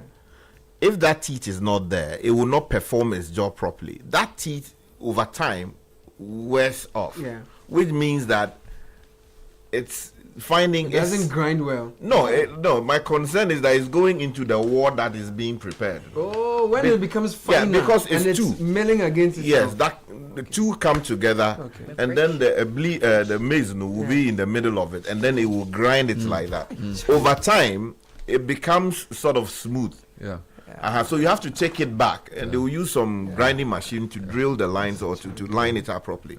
I'm concerned. I mean, of course, I've learned over the years, and I'm concerned that if we are not careful, we might be feeding people with metal. I've been on the FDA's case for the past few days, so I just want to encourage them to take notice of these complaints, the issue of food pounding machines and what standard they are using, as well as the Nika machine. A few more comments. Hello, Bernard and team. I always see a camel and a donkey tied to a tree on my way to work in the morning. So it begins the simple question: who gave approval for these animals we brought into Ghana? Well, maybe they are reenacting Mark chapter 9. No, but donkeys there exist. You know, triumphal entry. No, Jesus sent somebody to say, you see a donkey tied to a stick. Exactly. Tell the owners the master has need. So maybe they want to reenact that. Now, this person says, it's in the full glare of the public. This just feeds into our conversation yesterday about standards and who's enforcing our laws. Well, I don't know what your problem is. Is it like, what's your problem with somebody keeping a donkey and is there something wrong with it? Yeah, it's the location he or she has added. Because I see a camel and then the cattle now around the Kaukudi area. And it's a full-blown pen or something for What are they using a camel for? No, I think maybe it's against a festival that is coming up. I don't know whether they're Would going they to be sell reading it or something. eating? You don't know. So what? No, I want to know what problem is like. Is it unsightly or where is the camel? You said they are tied to a tree. At where? Someplace. Yeah, we need to know the Maybe give more details. All right, more comments. Trophy is sold in the full glare of everybody out in Sawam. As for knockout, it's sold in traffic during Christmas, and most of our big men set them off during celebrations in their home. Meanwhile, they are supposed to be banned products. Why did we go wrong as a people? I started to think that what our children will have to grapple with in their time. The time to act is now. KK. So I think what KK is saying from Taifa is that there are things that are banned or prescribed on paper in Ghana, but people still do. You know, and for me, it's one of the main challenges we have in the country, a problem of enforcement. So you say nobody should sell knockout, yet everywhere during Christmas they play knockout. It's not during Christmas alone. Now even other times. Yes. And now you even see it in traffic. Yes. You say people shouldn't bring trophy into Ghana, yet trophy is in all our markets. You say you've banned something. So it's almost like we just write the law and go and sleep. There's no real enforcement. But we always give the justification. I think Sky and Godfred have been talking about that in the interest of livelihood, people fending for themselves. They should sell other things, not trophy. We don't enforce laws. I think you have misrepresented me. That's not what Sky That's not what you said. I think it's Godfred who made the point that we don't enforce the laws because we are allowing people to pursue their livelihood. So if you want to sell something and we've banned knockout, can't you sell other things? It's like galamsey. When we always talk about, dealing with galamsey, there's the conversation about if you go to a community, what are they doing? That's a means of survival. No, I get that, but the truth is that it's like poor enforcement. You know, I was reading an article a friend sent to me 2 days ago, and he was saying that Africa has had 250 leaders since 1990. When you talk about presidents, our 54 countries have had 250 leaders. Only 5% have delivered sustained economic growth.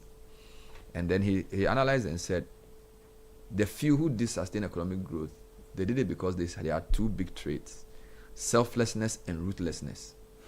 Selflessness means that they will not put their individual comfort or individual need or individual interest ahead of the collective. So he says when one examines the leaders who have succeeded, and he says there are very few. He mentioned the former Botswana. I think once in Botswana, he mentioned Mauritius and a few others. When one examines the leaders that have been successful, two qualities. They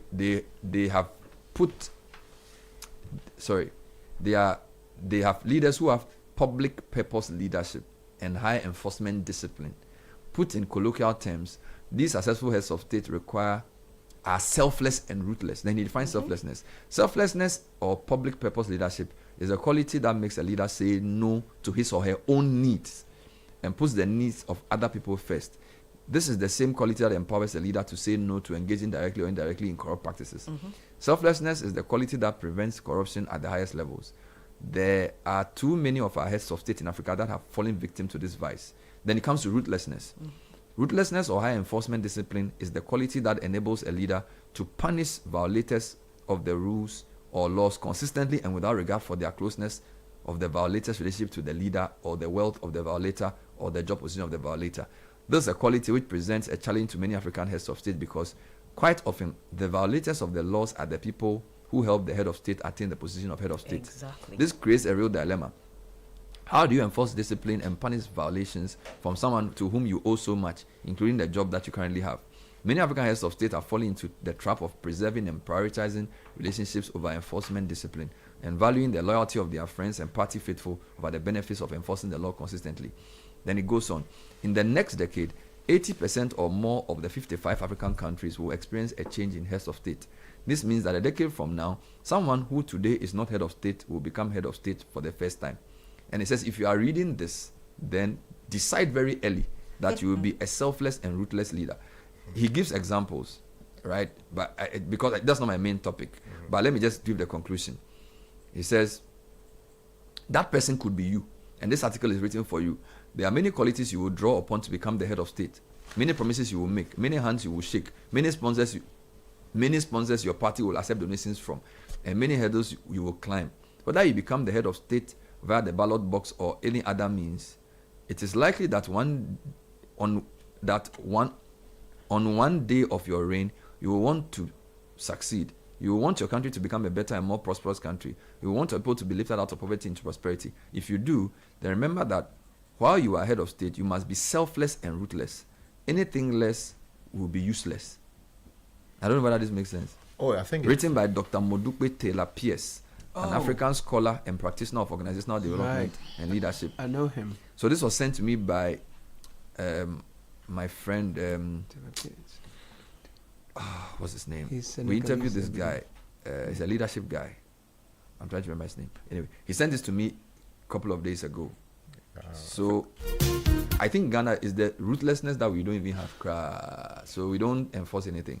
Yes, and we, Sky, I'm looking at you before saying this. The kind of democracy that we run, that we present it as freedom to do anything. And Bernard aptly phrased it, in discipline masquerading as freedom. It will be difficult to have a ruthless leader who is going to deal decisively with indiscipline, because he will be perceived as an autocratic leader, as a tyrant. Yeah. Because we've developed this taste of doing what we want and getting away with it. It's become a subculture, even a culture.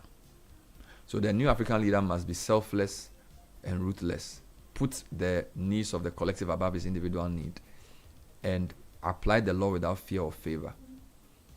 I'll get the name of the person who sent this to me. It's clear. And it's the ruthlessness that would have to be properly defined. I agree with everything up to the point of ruthlessness, where I hope that there will be a definition of that, so that we know the exact scope of it. Yes, we believe that, as I said elsewhere, democracy must mean a free people living in dignity. and the person elected to provide that leadership must be well aware of that all the time. It means that the person must be willing to forgo a second term if his party will inconvenience his political, continuation. So once you are elected to serve a 4-year mandate, it must be meaningful. And you must do it to the glory of God. Such that, look, so many years after you are gone, people will still refer to those productive 4 years and say that although his party stood in his way for a second term because he was doing the right thing, look, we believe that he was a useful servant of the Republic. And that is what we don't get much of the time, because what you have, as we speak, the president, we are told, doesn't have what Mustafa Bandi was telling us recently, that the party and the president don't have such a good relationship. You have had that in the past. In some cases, the party people are now threatening, okay, you won't get a second term if you continue on this path, we won't support you. You understand? So, and because presidents are always often looking for an opportunity to serve again, they join the chorus of the party, and that undermines what they actually should stand for. Many of the controversial decisions that many of the presidents have taken, in many cases, have been as a result of party people saying do this, do that, when in fact you have an elected mandate. You know that the thing they're asking you to do is just a quick comments. The term limits for within this democratic structure doesn't also help for a leader who is selfless and is ruthless. Because what can they really do within a 4 or 5 term? That is a good, with 4 years you can do a lot. Look at what President Muhammad did in his first 4 years. Charlie, let's get into tech and social media trends. It's 8 o'clock and Edwin Kwakup is here. And tech and social media trends is next. It's brought to us by Telecel. Edwin, welcome. Good morning. Thank you very much, Bernard. Good morning to you. So we start off again with athletics. The athletics championships ongoing at the University of Ghana Stadium. This time, let's zone into the sports itself. Unfortunately, Ghana's Abdul Rashid Saminu and Joseph Paul Amoah, they finished outside the medal places in the 100-meter race. It was won by Emmanuel Eseme of Cameroon. They did well in the semis too. Yes, they did well in the semis. They actually won both their semis. Yes, they both won their semis, but maybe they exerted too much energy. It's possible. In the semis. It's possible, but they failed to win any medals. They are now switched to the 200 for Joseph Paul and the 4x100 meter race, which we are very good at, so we are expecting. I hope the complaints about the organizational issues have reduced. I was going to get to that, so it will come through my second topic, which is the women's 100-meter hurdles, which our own Yvonne Britton was competing in. Unfortunately, she also finished fourth outside the medal places. It was won by Toby Amusan, and then when she was being presented her medal, Toby. Toby. They usually play the anthem of the country they're from. Yes, so she's Nigerian. They play the old Nigerian anthem. Oh my God! Yes, they play the old Nigerian anthem during the medal ceremony. Yes, so that was a big issue there. That was a gaffe. Yes, it was. Did they apologize for it? I haven't seen any apologies so far, but that was the old Nigerian anthem. Also, we've seen a viral video of the athletes in the men's 100-meter race, the final, checking on the phone, footage, to see who won medals at the event. Yeah, it was a photo finish. It was a photo finish, yes. But obviously, we expect that the official timekeeper or whoever is managing. But didn't they put the race replay on the screen? They were down on the ground checking on a phone, the footage on the phone, to see who had won the medals. What's the best practice? Usually it's done behind the screen and then shown on the big screen for everyone to see. So they didn't announce who won? They announced who won, but after the race, the other places, the second and third, it was very close. So they didn't announce all that? They didn't announce it. They had to check the video, the footage that's been going around, saw them on the ground, actually checking who had won before. The athletes themselves, though, checking who had won before it was finally announced, which was... Has the money been released by the Minister of Finance? Well, no, it hasn't. Because one of the reasons we've been given for the seeming disorganization has been lack of money. Yeah. So why isn't the team being more vocal about this if indeed there's no money? Because we are told they are pre-financing and all of that. I mean, come out and say it. Because, of course, that may not be the only reason. But if that's contributing to the poor organization, you need to let the public know. Yeah, but even if you are pre-financing, you are dealing with the scope of a contract you've been given. Yeah. And if the contract says you should use 40,000 Ghana cedis for the purpose, you can't go and use 10,000 Ghana cedis because you are pre-financing. And you don't have the money. But Sky, if somebody is supposed to give you $1 million, yes, and doesn't give you, and you have 200,000, what will you do? No, then you are not performing your side of the contract. So you don't have the pre-financing means. So what should I do? I should cancel. You and I have agreed Why that. did you enter that contract? No, the government has to pay. No, if you know you don't have the money to fulfill the obligations, then you shouldn't go for the contract. You should accept and tell them that I don't have the capacity, I can't do the job. But obviously they see the contractor. Yes. I'm talking about the official, because the officials organizing the event, including the minister and co, they are the people who are saying they don't have money. No, there are two things here. I think the suggestion about the food lady yesterday was that it may well have been that the lady was, or the whoever. No, I'm not defending the contractor of the food. Okay, who are you? I am saying that the people on the committee organizing the tournament. I think some of the pushback they've given informally has been that the money for the tournament hasn't been released, and they are having to find ways of pre-financing aspects. We're even told that the committee member had to pre-finance the purchase of toiletries. And I'm saying that if that's the case, they should let the Minister of Finance or the government or whoever know that that's why the thing is going the way it's going. Yeah, but that is a huge embarrassment. Yeah. I mean, no government official, no head of any institution should be put in that position. You can't go and bid, if it is true, you can't go and bid for an international event of this size, which would bring glory in one way or the other, which can bring greater exposure for our country, and be embarrassing us like this. I saw, let me see, there was this message I saw about, what do you call it, a reporter somewhere. I think the name is Christopher Madwesi. Did you finish that? Yeah, he says that I rather don't speak about this championship.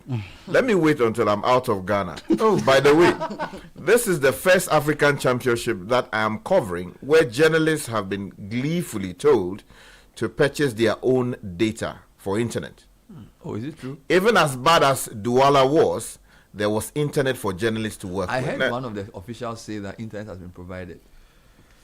But no, somebody said he bought Starlink. But if you buy one Starlink and you don't have a distribution system, right, to ensure that if it is hotels that you are covering, all the hotel rooms are covered, it is just one box you have bought. There must be a system to be able to extend that internet service from here to Alajo. You understand? But if that infrastructure is not in place, you have just bought one. I hope that they have that system in place. Because, look, it is completely unacceptable. Because it embarrasses me. I go out there and people read all kinds of things about us. And this is not the kind of representation I want for my country. So, Edwin, have the officials spoken to the day one?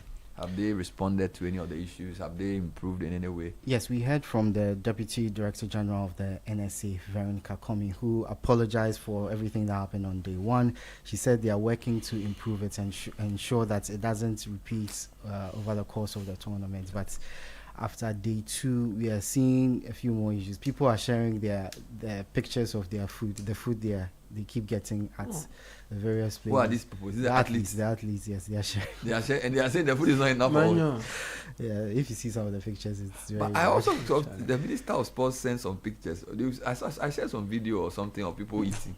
And the food was served yourself. Everybody was eating happily. Yeah, but what kind of food was it? Oh, I'll share it. It's not like they were eating nice food. Charlie, I don't think that athletes will go out of their way just to embarrass us. I mean, look, let's take these things seriously. Yes, please. Because there's something known as sports diplomacy, yes, please, where you are using events like this to actually enhance our international relations and related matters. We are just complaining about how South Africans are treating our citizens. What that means is that we should also be in a position to show that there's a better way of engaging other nationalities when they are within our space. So if it is bad, we must speak about it, and people should not be inconvenienced by our hard stance on this particular matter. It is for the good of all of us, because look, we recently got bad press from Fugu in Zambia. What did we do? We quickly turned it around, and now Fugu is hot selling in Zambia and other parts of the we don't want to leave Ghana with an idea of yes. But looks like that's what's going to happen. If today is day 2, how many days is the tournament? It's until Sunday. Oh my God! But I heard you want it to end already. Veronica also complain about tomorrow morning. Inconsistent power supply too. Yeah, has she addressed it? In the video, she complained that their okay. power had not been consistent as well. I mean, so AC remote what is this? So did we plan for this? Did we prepare for this? Yeah, that's the question. But we went asking. to put in a bid. Why did we bid? And when you bid for something, you must have a strategy to deliver it. You don't go and bid for the thing. There's a gap somewhere. And then now you are messing everything up. No, we wouldn't accept that. Just continue. Yeah, so because of that, the Minister for Sports and Recreation, Kofi Adams, is coming under fire on social media, because obviously he has the ultimate responsibility of ensuring sports events organized in Ghana goes well. So yeah, was he able to sleep yesterday? He's coming under fire on social media because of God. Yes. Let's move Ghana to when. Let's move to some more positive news, because Professor Christian Ejare has been appointed the next Vice Chancellor of the KAUST. You know him? Yes. What does he teach? What does he research? In terms of like academia. On top of my mind, I cannot mention it. He's a pharmacist by training, though. Yes, he's the provost of the College of Health Sciences at KNUST already. He will take charge on the 1st of August when the tenure of the current one Professor Rita Akosia-Dixon ends. So has she done 2 terms already, or the provost? No? Normally they do 2, right? How long is the term? I think she's there for 6 years. That's what I'm reading, that she's done a 6-year period. So Professor Ejare has been at KNUST for about 25 years. Congratulations. He's an insider. Yeah, doing a lot of things, including research, administrative service as well. Congrats to him. Wish him well. May he succeed. Yes. Let's move to our own. You were talking about him, Antoine Semenyo. Yes, no, I was talking about my nephew. But you did. My nephew's first name is Semenyo, but Antoine's surname is Semenyo. Okay, yeah. So he has done the Semenyo name justice in the Premier League. He scored again yesterday. Nice. Yes, so it puts Manchester City within 2 points of Arsenal. No, they won't win. It hurts me for him. Both teams have 2 Arsenal games should win this time around. Okay. At least next year we can think of. We should make sure Semenyo scores at the World Cup. It's important. The way he's scoring for Man City, must score at the World Cup. But the quality of assists that he receives, look at what he got yesterday from Foden. Charlie, the guy was looking in the direction of the north and gave her back. We will give him that. We'll find it for him. Okay, so let me move to tech news. And WhatsApp says it has introduced private chats with its AI chatbots, which not even WhatsApp itself can read. So it's in an incognito mode in the WhatsApp service. So I should chat with an AI chatbot? Yeah, because they say they realize that people these days like to have these personal conversations with AI over their health, any issues that they may have. So they've introduced the incognito mode, which will allow the people to have their chats without anyone. And WhatsApp will not know. No one will have access to How would they know? Well, I would. How can they ensure? So they won't know. They won't know. This guy. I don't believe that. They won't know, sir. I don't believe that, with the greatest respect. In fact, yesterday, I was reading, an article on one of our platforms raising concerns about what you tell an AI chatbot. And I can make it available. It's actually a very short piece. It's not true. No, it's saying that, look, the things you tell your chatbot might be public tomorrow. They might use it against you. Yeah, so you should be careful what you say. So when you are going very personal like that, you may want to do professional jobs and all that. Yes, but what's the name of their AI chatbot? Meta. The Meta, yeah. Yes, Meta. So here's the conclusion. So Meta, how do I make $1 million without sweating? Is it incognito? That one is not even as bad. No, the other things you can ask. Yeah, which are problematic. So the conclusion says, this is from the Guardian. What does this mean? It means you shouldn't trust a chatbot with your secrets, because as a number of recent cases demonstrate, including the one where a former NFL player allegedly asked ChatGPT for help after he killed his girlfriend. Look at that. You have committed a crime, allegedly. And asking... Conversations with AI are admissible in court. Even if you don't expect any legal trouble, you should be wary about sharing your sensitive information. Most chatbot conversations are not private and may be retained indefinitely and shared with other humans. Your AI chatbot is not a shrink. It's a snitch. And let me say this. And for those of you who are using... It's not a snitch. And for those of you who are using the free versions, it's even worse. It's worse, because in that case you don't have a legal contract with the company. Where you are paying for the service, there is a contract there, and there are restrictions imposed by that contract, and you can activate any of the terms which would serve your interest subsequently and file legal. Sometimes it may serve your interest, other times maybe public interest may override. So please, guys, know what you are saying and what you are not saying. Let me just bring you this quote from Mark Zuckerberg, who is the founder of Meta. He says, "It is the first major AI product where there is no log of your conversation stored on our service." Lie. I won't use it. You see that song called AI.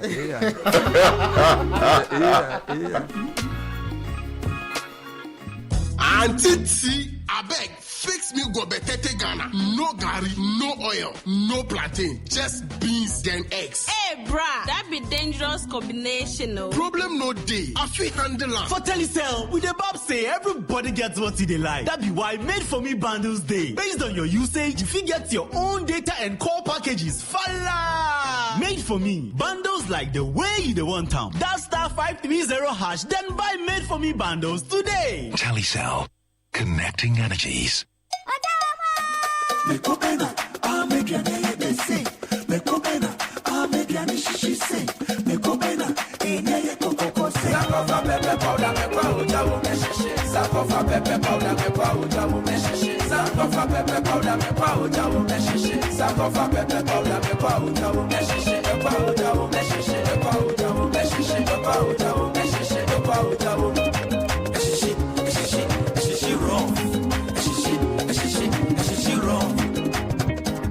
Abosuki baby de unya sound cover pepper soup where you know pepper sound cover pepper powder sheshe raw sound cover pepper powder me pa ojawo sheshe sound cover pepper powder me pa ojawo sheshe me pa ojawo sheshe me pa ojawo sheshe me pa ojawo sheshe me pa ojawo sound cover pepper powder ojawo FDA aji ejade nkrato yatum. Electrical say you mean Nancy no ma ye wo every man for ko so fake na begum it's am on motor cables and one no ma scan check the cables no or your Nexus cable metal one low smoke anti counterfeit cables ni bia so nya bia munto da e dey na ma wo use sa cables na e ma ne dem suronko low smoke anti counterfeit cables we me che dey certificate cables anya papa wire dan na seje to ma open whistle p toxic no me je no so huwa ono ponko table to make na say use low smoke anti-counterfeit cable. I'm majoring show with soka creeping over. Into a triangle between a jandanuma. And when you low smoke anti-counterfeit cables, yeah. Etra, a wonder why. The bottom of scan. Now check it there. So your original. Offering Nexus cable metal. Nexus cable metal low smoke anti-counterfeit cable. Yes, Sasha. The yaja to be there. On any Ghana cable. Nexus cable metal. Electricity no get leg. The Nexus cable metal cable they carry up.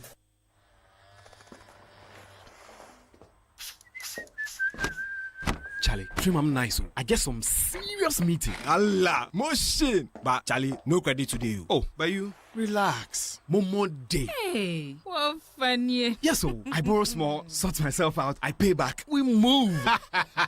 Spot there. Ah, Charlie, you sure say you they pay back? Yes, so that anytime somebody else they need them, more day. Be like I for can't borrow some more. Hey, you this boy. Don't go there and disgrace yourself. Allah motion. Responsible Responsible borrowing be the real flexo for today's needs and tomorrow's dreams. Borrow, sort them, pay back. Momo Day. Every child is different. Different interests, different paths, different needs. And nobody understands your child better than you. With our all-new wheat, with no refined sugar, Cerelac gives you more choice to support your child how you see best. You take the big decisions, and we support you with the options to make them possible. Cerelac. Care for them. Count on us. This advert is FDA approved.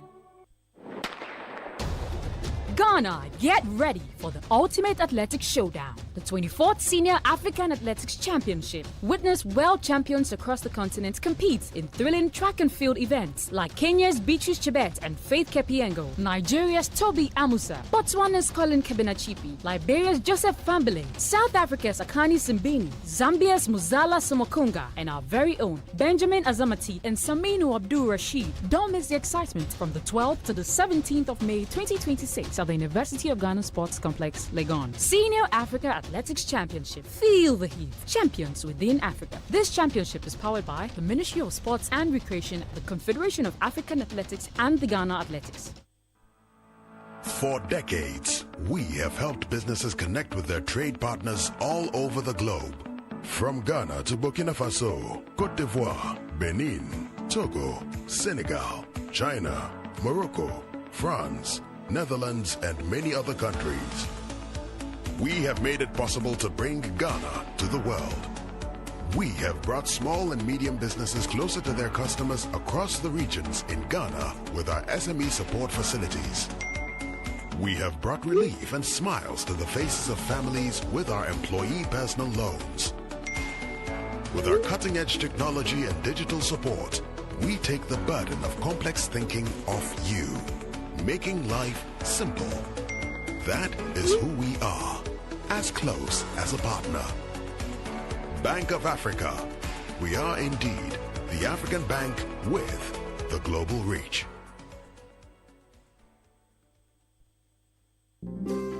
Kweku! Tell everyone dinner is ready.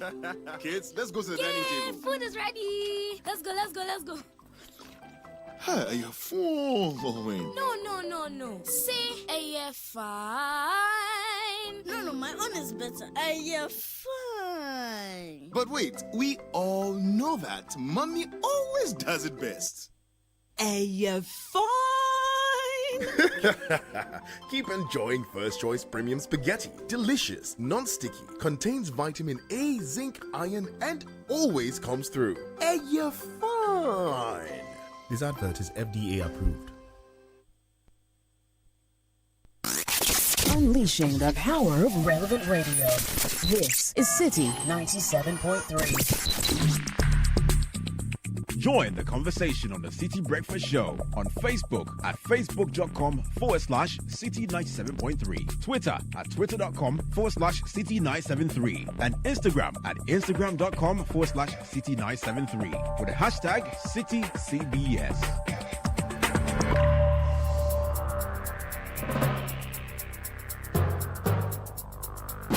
The Citi Breakfast Show. Rise above the noise.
So it's 8:23. You've probably noticed that lights go off when you least suspect it. Plans interrupted, businesses forced to pause, and homes left in the dark at an inconvenient time.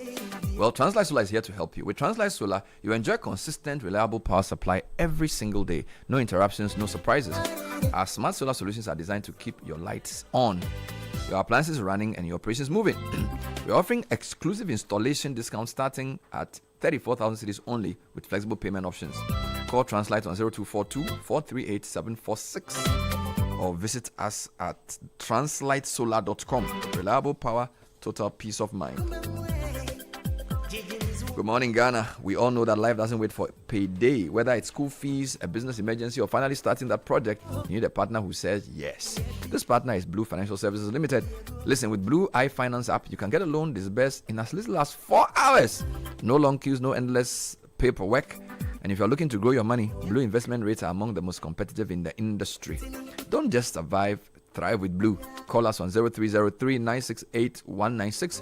Download the Blue iFinance app on the App Store or the Play Store. Follow us on social media at Blue FSGH. GRA reminds all withholding tax agents, including VAT withholding agents appointed by the Commissioner General, that withholding taxes must be paid to the GRA by 15th of every month.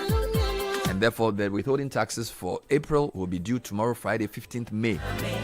They may also submit hard and soft copies of schedules indicating gross amount tax deducted, names of taxpayers, and TIN and Ghana card pin.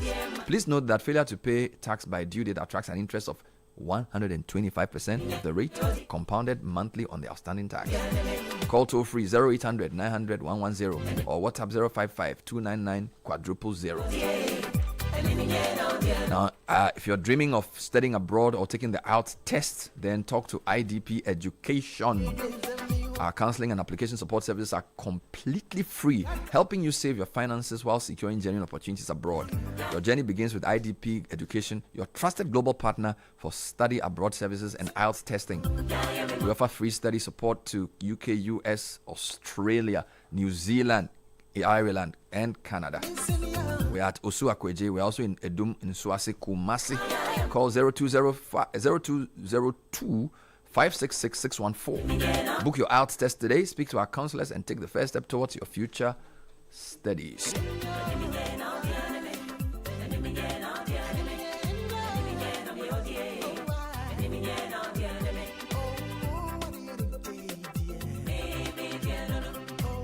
All right, let's talk about IU. Life has a funny way of showing up uninvited. 1 minute, everything is fine, no drama. The next, boom, expenses show up with emergencies. That's why IU annual cover gets you. We have a premium of 159.50 or 396, where each family member gets up to 16,000 cedis to support funeral expenses and up to 322 cedis daily hospital cash benefits per night. Sign up, it's quick and simple. Log on to your Abo app, your Momo app. Go to financial services, select insure, tap on IO, then choose the package that suits you. Dial star 928 star 101 hash, select cover or annual cover and sign in seconds. You can also WhatsApp IO on 059 691 8235. IO, because we care.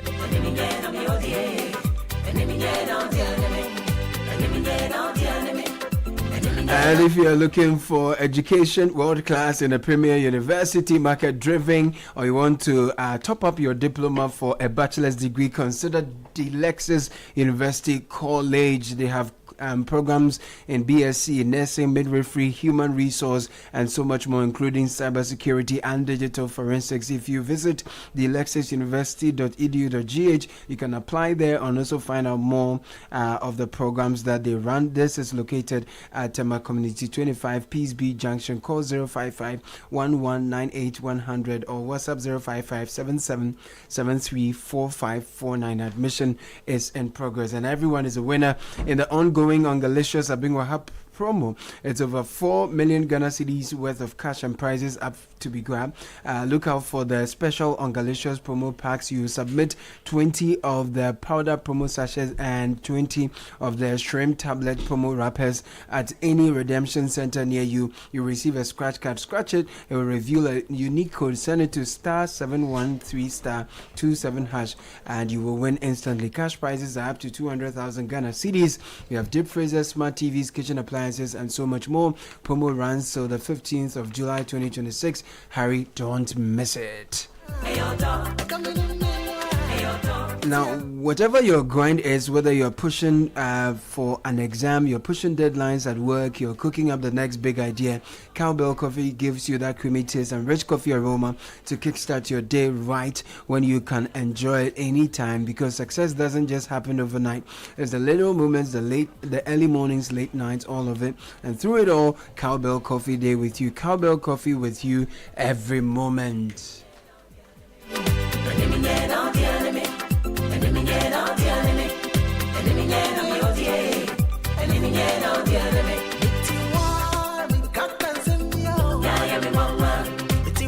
And the Bank of Ghana is drawing your attention to this growing unfortunate trend where traders, transport operators, small business owners, they all refuse to accept 20, 10 and 5 Ghana peso coins. Listen up. The above mentioned coins remain valid legal tender and must be used and accepted for all financial transactions. And it's an offense to refuse a valid currency issued by the Bank of Ghana under sections 4 and 5 of the Currencies Act of 1964.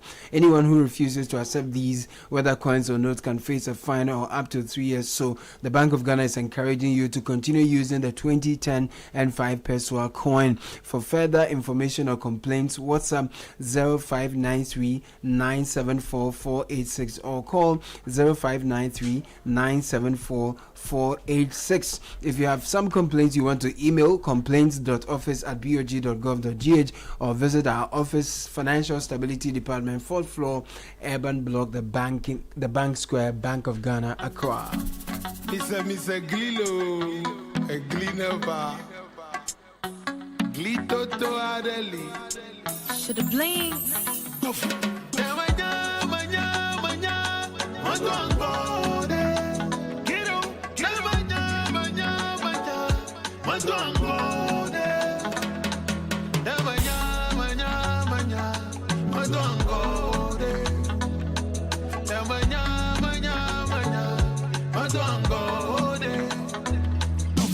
Once upon a time in Janukapa, but you told the warrior number of Fokojo, Poga, Ayo, Afokojo, the song, Afokojo, Bamanta, Ayode, a conya view mana, Pino Samlo, La Copa Macatama, Eco, Flagaso, Yo, Missy, Mapuna, Malaka, the Namimo, Adona, Maba, a saw.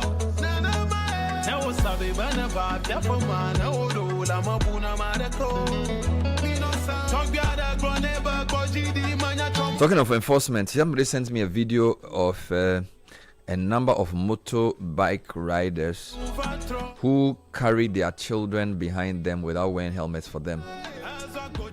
So it's a good one, Bernard. Yesterday I took this photo on my way home. How do we allow this? It's unsafe for kids. The riders ride so dangerously. Isn't there a law against it? This is sad. So you notice that there are motor riders who wear helmets and the kids who sit behind don't wear helmets at all. And as I keep saying, we don't enforce anything in Ghana. And therefore, if there's an accident, this child will just die. You know, a serious country should not allow this. It should not be lawful. And I was even saying something else. You know, I was driving yesterday and I saw a trotro meet. I was with Zoe. We were going for a program. And the car was moving at full speed and he was standing in the window and he was shouting. I was saying, you know, you cannot do that. And the car is not as if we're close to a station. It's just happy in the window. You know, you need to, you see, if you don't enforce the little things, you can't enforce the big things, right? No child should sit on no human being should sit on a motorbike without a helmet. And if we can't fix that, forget about economic development. If you cannot enforce wearing helmets for people on motorbikes in your cities, this is not sophisticated. You simply say, if you want to ride a motorbike, wear a helmet. If you can't do that, how are you going to enforce sanitation standards? How are you going to ensure that the contract that has been signed is In the voice of Akoto, let me say good morning to the MTTD, the Motor Traffic. I can't remember what it stands for. Motor Traffic and Transport Department. The officers on the road. I'm sure there are many of them on the road. If I can just cynically say, a lot of I catch you, they should turn their attention to this, because this is potentially dangerous. I saw one this morning, a man with a woman and a child riding a bike behind. The woman was wearing the helmet. The child wasn't. The man wasn't. Is it that they want child-size helmets? Is that why they don't give their children helmets? I have no idea. And I keep saying this. I have been to Togo a few times. Sky, the parts of Togo I drove, I didn't see one person. Kakra, I didn't see one person on a motorbike without a helmet. Yes, and when I crossed over to my own country, then initially this is what was even funny. When I was going, it didn't occur to me, because I've become like, we are all the same, right? So I was in my hometown and we're just riding the motorbikes. Then when I got to Togo, my sister said, have you noticed everybody is in a helmet? And they started looking out. We didn't see one person. Not to cut you, they are not only in helmets, but they properly attached themselves. Yes. Okay, they are in one lane. Here it's like, excuse me, say flies just hovering around you when you are driving. That's how the motorbikes move. But in Togo and Benin, what I noticed was they were organized, like they moved like how the bees move. A convoy. Thank you. So they are coming. And there's one person always indicating to the side where the drivers are that somebody is moving this and that. But here they're just hovering like house flies moving around. And this is very dangerous. I didn't even think about it. In Ghana, what makes the motorbikes dangerous is that you are driving and they just appear. So you don't even know they are coming. In the Togo Benin example, because they move together, you know they are coming. We are for women now. No, but Sky. It comes back to the ruthlessness that you talked about, which I was trying to sort of qualify. Because look, the truth is that yes, Togo might appear to some to be a democracy in a sense, but it is also highly autocratic, where the rules are enforced to the latter. What about Benin? Benin is a democracy. Generally the same. The point I'm making is that those of us who believe in individual rights, right, we would insist that, okay, use due process to correct. But in these jurisdictions, sometimes the individual soldier or gendarmerie or they are left with some discretion to act in a way that is... So let's talk about enforcing the law. There are things like spot fines. I think it's corruption that is our problem, not... Because, see, I'm not saying people should be arbitrary. If there's a bylaw about wearing a helmet, if you don't wear a helmet, you can be... They can give you a spot fine. Yeah, that's what we must do. And that one is not lack of law. It's not breaking... It's not being autocratic. No, once you have passed the law and there's a regime for so it, I am saying that the society is not organized because leadership is not ruthless. Exactly. Yes. And that ruthlessness, it should not be confused with wickedness or with lawlessness. Arbitrariness. Yes, what I'm saying is that, Askai, if a person can put a child on a motorbike without a helmet, that's just that person is a danger to themselves and their child and the community. And the society. Such a person should not be pitied. You get it? We Benin and Togo.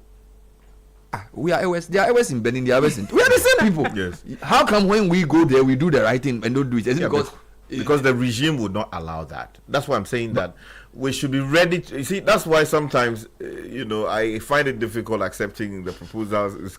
But have they... I also find it difficult accepting, the fine line he wants to walk. No, it is important. Let's talk about the end and not the means. I think you are struggling with the means the Togolese use. Yes. The means is violence.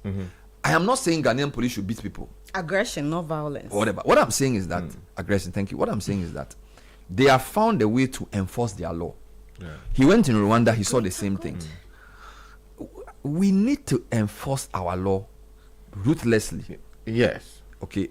To ensure that you don't have... Sky, do you know a number of people who present at hospitals for motorbike injuries in Ghana? I agree. Okay. I believe they should not even be on the roads in the first place, serving the purpose. So if you are going to ride a motorbike without a helmet, The bylaw can say that means either your bike could be seized, either your license will be revoked for 6 months, or you pay a spot fine of 1,000 cedis. Yes. The problem though is that the police sometimes are corrupt, so they are not able to enforce that law. So you see, technology. In solving a problem, I like that, because you see, you can see a problem, but the enforcement regime may also be a corrupt regime. Okay, so maybe technology, cameras, but now you are putting up cameras. Somebody sees that procurement opportunity, puts the cameras there, doesn't enforce it. So if you don't deal with the soft issues of our behavior, you see, because we can keep forming the equation till the end. So first you said, don't beat people, so use the law. Yes. You start the law. The police is corrupt, so use technology. The technology, somebody procures it corruptly, so it doesn't work. So at the heart is a behavioral mindset problem. So whether the guy breaking the law by not wearing a helmet, the police collecting a bribe instead of enforcing the law, or the politician or whoever deciding that instead of getting the right system in place, he will just put up some cameras somewhere and then make money out of it. Okay, all of that chain, the basic is that our behavior is bad, and that's why we are not developing. And I'm saying that if we want to develop to get a good life, if we can't deal with the basics, I've been to Togo a few times. Yeah. Even the traffic lights are motorbike sensitive, so they have traffic lights at the eye level of a motorbike. So the society has agreed that this is a legitimate means of transportation. The lawlessness in Ghana is too much. Sky, the lawlessness in Ghana is too much. Let's listen to the report. Chris came yesterday. Chris Asima has been following the road minister in 3 regions, and he has been revealing some of the interactions between the Minister of Roads and his team and contractors. All right, and the minister's frustration about the non-performance of some contractors. So he spoke on Eyewitness News point blank with Sami Wiafi, updating him on what he saw in some of the places he went to. So here are highlights of that. Okay, let's start from the Eastern region. So in the Eastern that was region, your first that was our place. first point of call, and the minister specifically went there to engage the contractors. Some, the Accra Kumasi bypass, which has stalled for some time now, and the purpose of that meeting was to meet with both the contractors and the consultants to engage with them, to talk to them on possible ways of renewing the project. So the minister met all of them on site, and we are talking of the likes of Josmot Construction Limited, First Sky Limited, that's the Metropolitan Limited, Resource Access Limited, Josap Construction Company, and then Kofi Job Company. All these contractors and their various consultants gathered at the site to meet with the minister. His purpose was to, first of all, assure them that government is not going to cancel any of the contracts it inherited. So all of them should go back and reconsider how to come to negotiate with the ministry. So these contracts were awarded under the previous administration. But government wasn't going to cancel any of them. They were going to continue. Now, this is the interesting part. Government is not cancelling their contracts.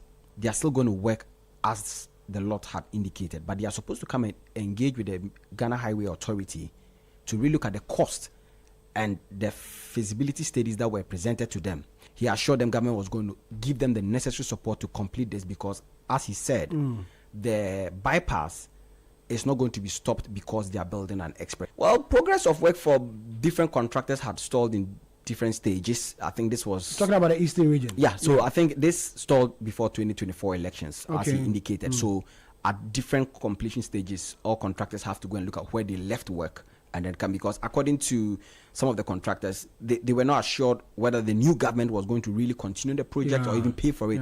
So some of them had left site, some too had still kept their tools and their staff on site and needed just assurance to be able to continue. So the minister gave them that assurance that they would work with them, they will not terminate any contract, they would work with all the contractors they inherited, but then they need to sit and talk, come to an agreement on how much is needed, not how much you brought or how much you think you are presenting as a contractor. No, let's agree on how much we both think we can use to complete this project. You all go back on site and finish the project, so that if some of them are done, they can even come for some of the big push projects that are going on across the country.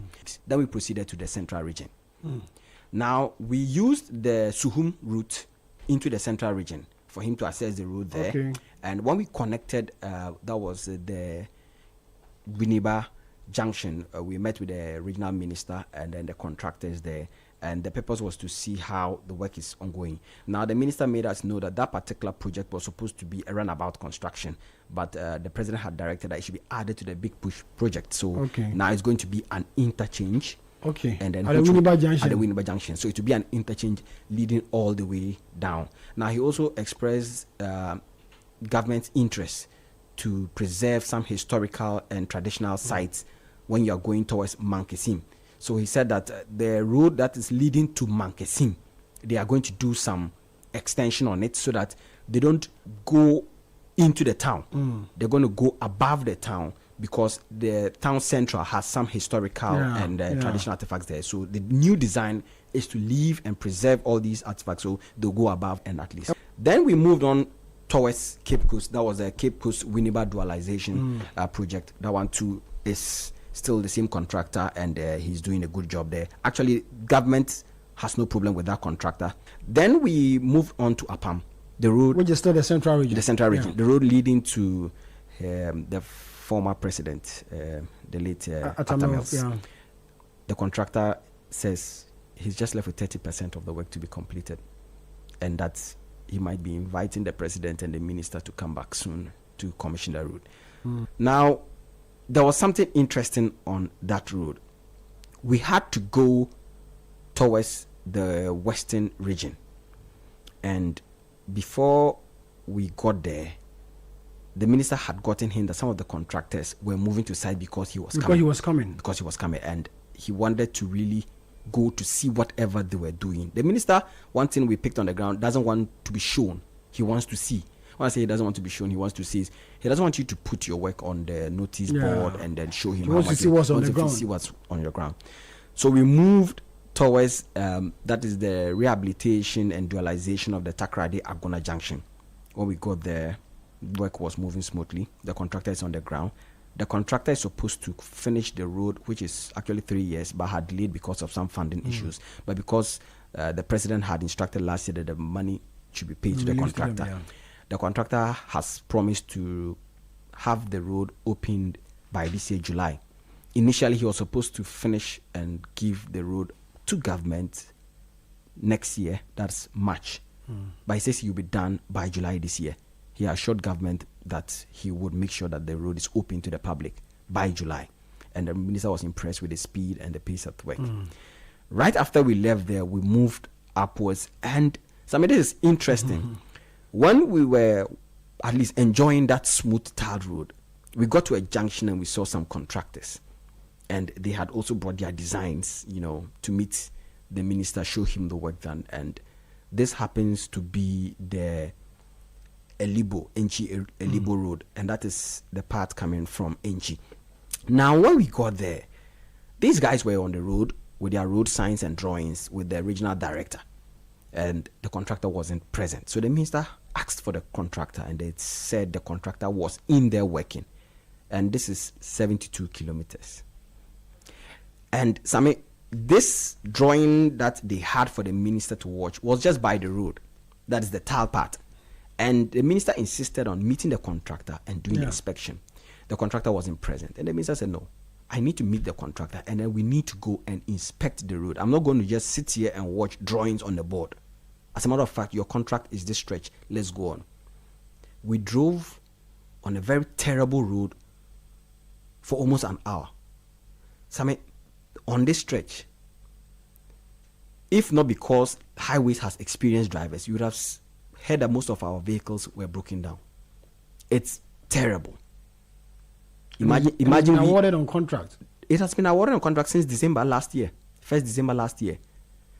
And we journalists were in the bus.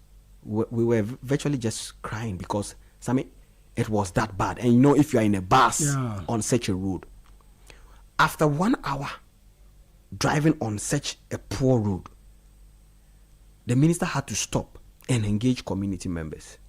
So he asked them, what do they know about the road? And I can tell you, maybe let's take a listen to what some of them had to say about the road. Then we can talk about what the minister said. If we do look at what the people said about the road, maybe that would help people understand what's going on. And the minister, actually, he nearly wept. Okay. Let's listen to some of the concerns people had to raise on that road. Enche boy so no ba market we libu.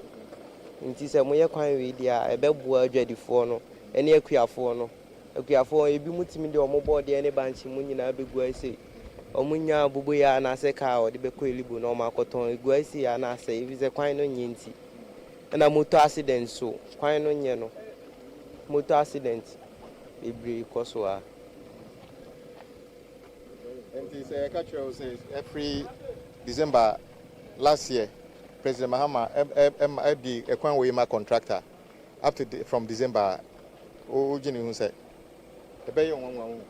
up to December no more. No, every December last year. Contract.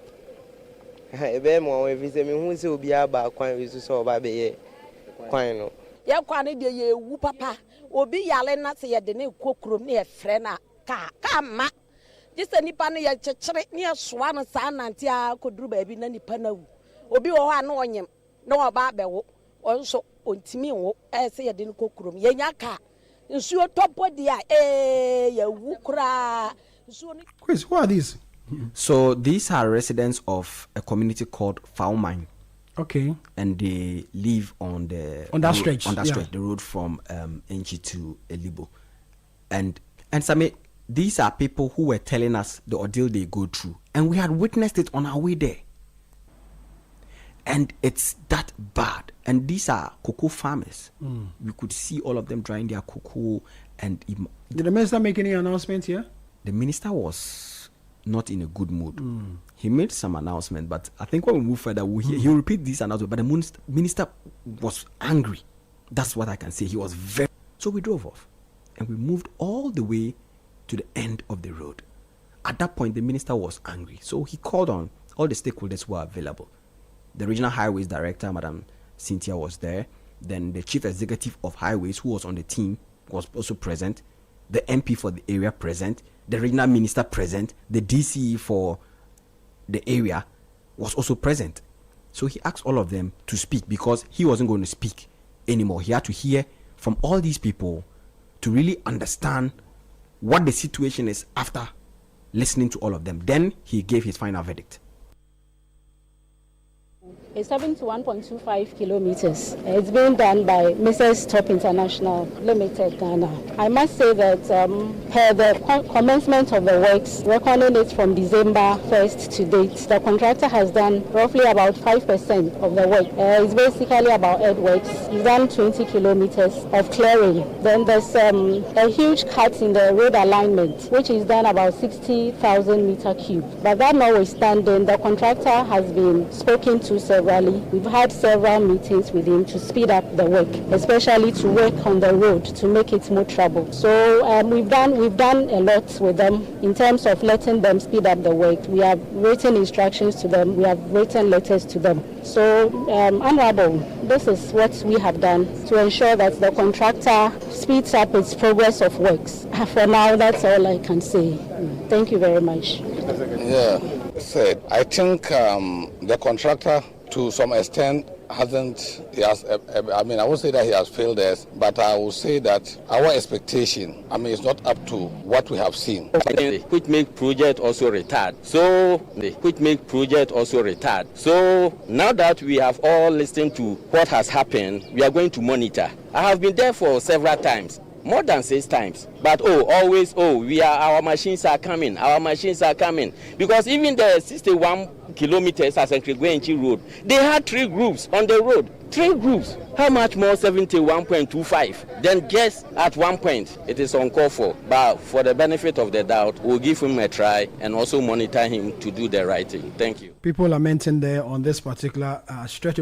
Chris, who is this? So that's the member of parliament for the area, and he actually also was surprised because this same contractor, Pewa, he said, had worked on previous road projects in the area. So they were surprised that this was the output they were getting. But the minister told them that, well, based on the plea they had come with, that is both the MCE, the chief executive of highways, and that of the MC himself, and then the regional minister, he was going to give the contractor 1 week to report to highways. And that if he does not come to negotiate for them to really know whether he wants the job or not, they will terminate. But he had wished to terminate instantly. If not for the fact that the contractor is sitting with $80.2 million of our money. What is that? No, look, if we didn't pay mobilization, I would have terminated that job today. But it doesn't matter. And I'm saying it. If we didn't pay mobilization, I would have terminated the job today. What is this? So annoying.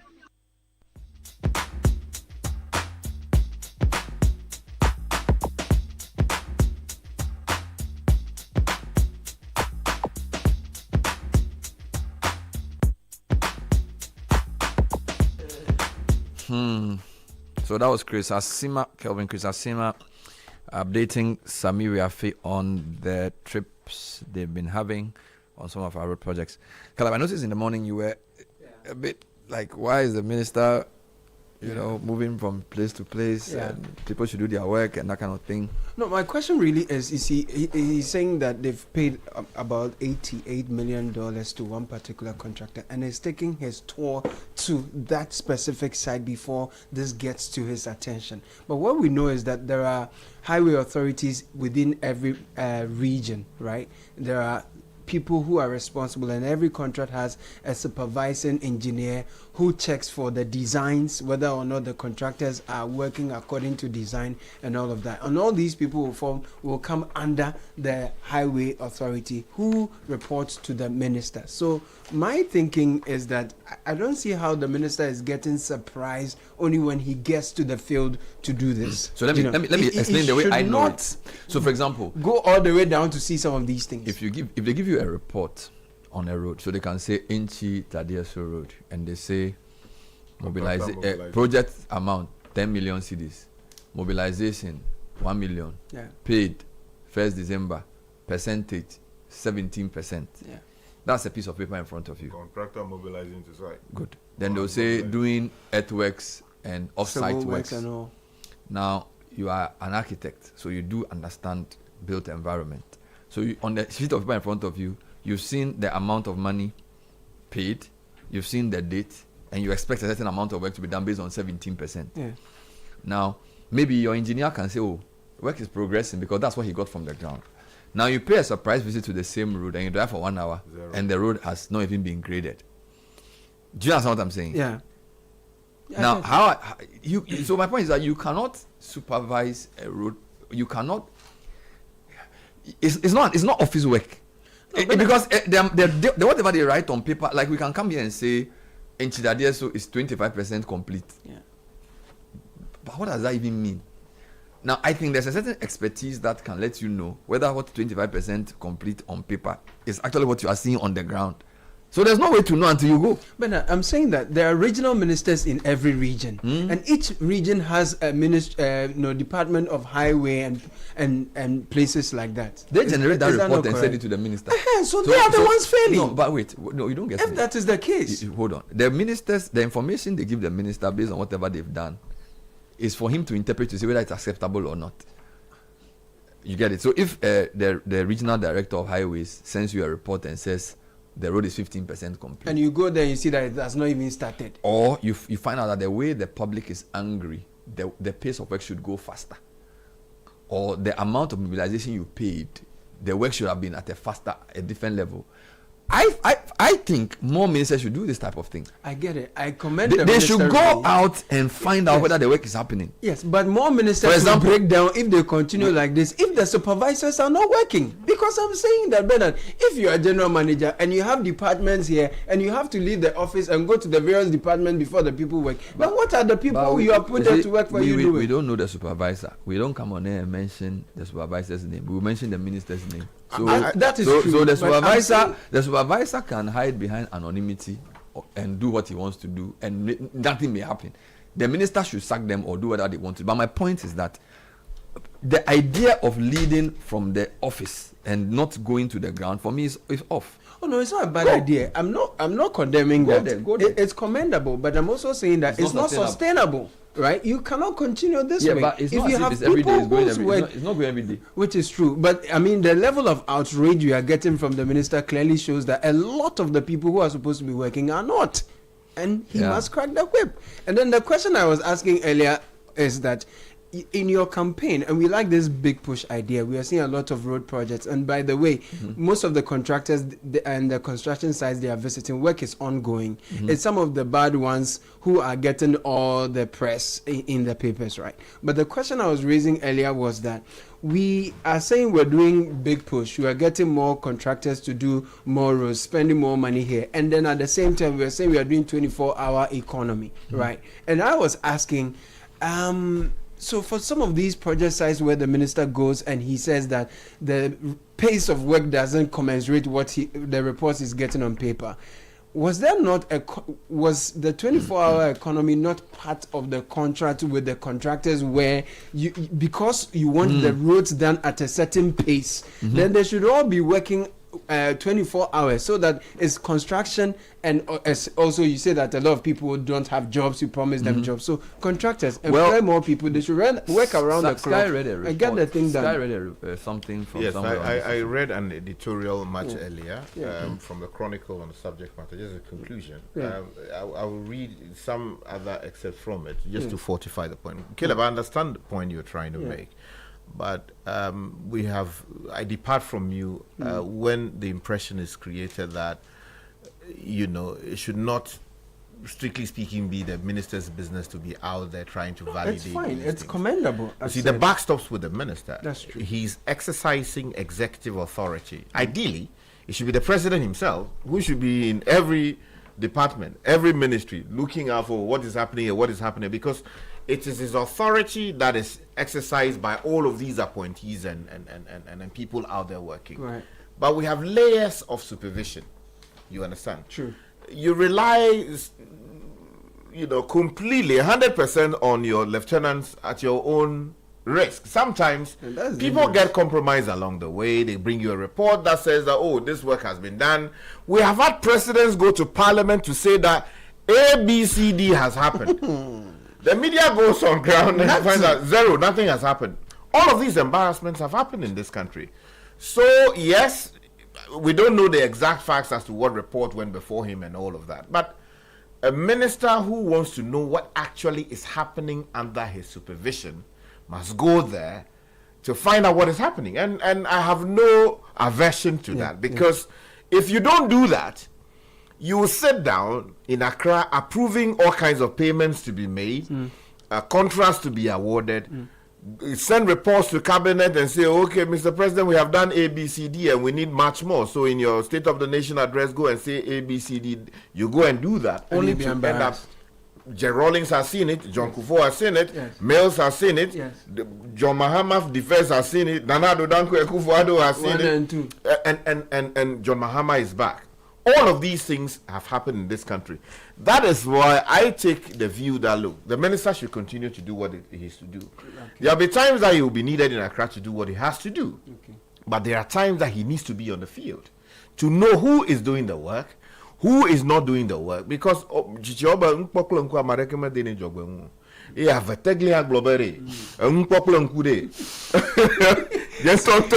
seeing is believing. What you see with your eyes, they deceive you. Kakra can go and see something and come and say, this was what I saw. But it may well be that, she's embellished the story in a way. But if you yourself, you go, you go there, you go and see if when you come, you know what to do. So what I'm saying is that the Chronicle has actually put it beautifully. And let me read excerpts of what the Chronicle says in the editorial. Hands-on leadership, Kwame Agboja has shown the way. They say that what is commendable is that the minister has not approved these tours as mere publicity exercises. In some places, he has praised contractors for satisfactory progress. In others, he has openly criticized delays, threatened contract terminations, and demanded accountability. That balance is exactly what responsible governance requires. Too often in Ghana, ministers remain in Accra, giving directives from comfortable offices while relying solely on reports submitted by aides, consultants, or surveyors. Unfortunately, some of these or those field officers can easily be compromised. Contractors who are not working may still produce glowing reports, claiming projects are progressing smoothly.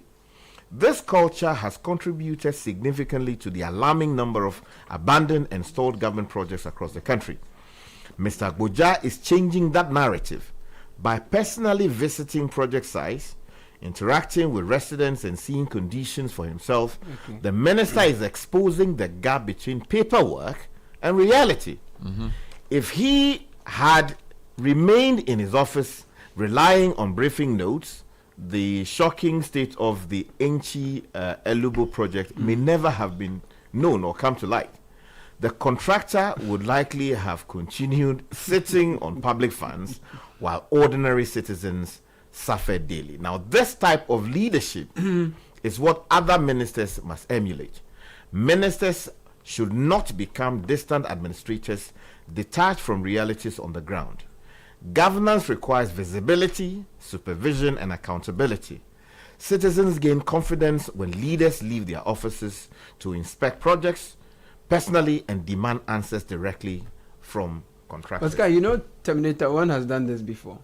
And Francisca also did this. Yeah, ministers have done it. And I'm saying that if the system is broken, and you're saying that right from Rawlings till now, supervisors will give reports, and leaders will depend on those reports, and it will turn out to be false, then the system itself must be tidied up. Yes, so I agree with that. That where, for instance, we don't know the relevant facts, but let's say, for instance, the minister in this particular case relied on the report, which report claimed that, okay, we paid so much, the contractor has moved to site, and the report positively asserted that in fact these things happened. Something must be done to that. And it is found out subsequently after the visit that, oh, these things didn't happen as claimed by the supervisor. What it means is that supervisor has got to be sanctioned, because deceit of a public officer in itself is an offense under our statute. You understand? So we don't want to be in those positions. And we have seen these things happen. In some cases, they have gone to tell Public Accounts Committee that, oh, ABCD happened. That's why in the Bible. See, there should be consequences for that. That one I agree with you. But what I depart from you, where I depart from you, is the suggestion that we should leave it to the supervisors. Oh, no, I'm not saying it should be left entirely. I think I actually commended the minister. I think Caleb's was that the system must work, and that performative type of governance will not really achieve sustained transformation. Exactly. But I do feel like sometimes you need to do those things to send the right signal. Yes, okay. And I think one of the things we are facing in Ghana is that because systems don't work, we are having to see leaders do a lot of things on their own. That's not a sustainable way of leading in a society. But you know, it's very difficult to change a system. You know, and I feel like, to be fair to our political leaders, some of the institutions they head are dysfunctional, and I'm not sure if they have the skill set to reform institutions. So let me give an example. We all commend Alabi for what happened at UPSA. Correct. Right? It's one of the examples of an institution that was transformed by leadership. All right. There aren't many like that in the public sphere where somebody goes, spends 7 years, and we can all see it. So it's not like, and even though Alabi has left UPSA is still solid. Yeah. Okay. Now, he wasn't elected. He doesn't have votes. He doesn't have. He had a certain covering to do this. Right. Now, if you're a road minister or a transport minister, the media is on you. Your political opponents are on you, and your bosses are also expecting results. And there's also a very dense system of corruption you have to deal with. You have to decide whether I'll spend my 4 years or 3 years in the ministry changing the system or achieving as much as I can within the shortest possible time. So in a sense, their work is harder than Alabi's work. Alabi is under the radar. He's doing UPSA quietly, but people notice. And by the time people notice, he's put people in place. The guy who took over has also done a good job. So now UPSA is doing well. I think they were here 2 days ago. I lived in Medina for the past 25 years. It was a bush. IPS was a dump.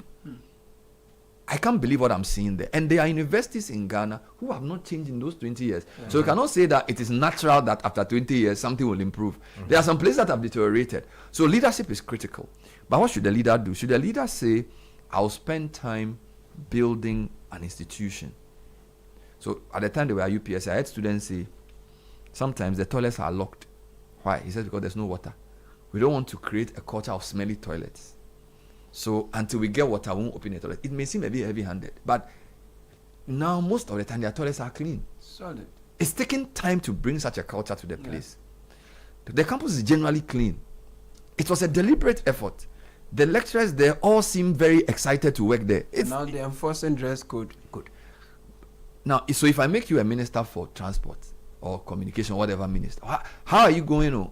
Are you going to say, well, let me make sure my chief director, my directors, my highway, they all align, let's build a new system? You can't change anybody because some of the people are there before you came. Some of them are the president's friend. Some of them are related to the chief of the village.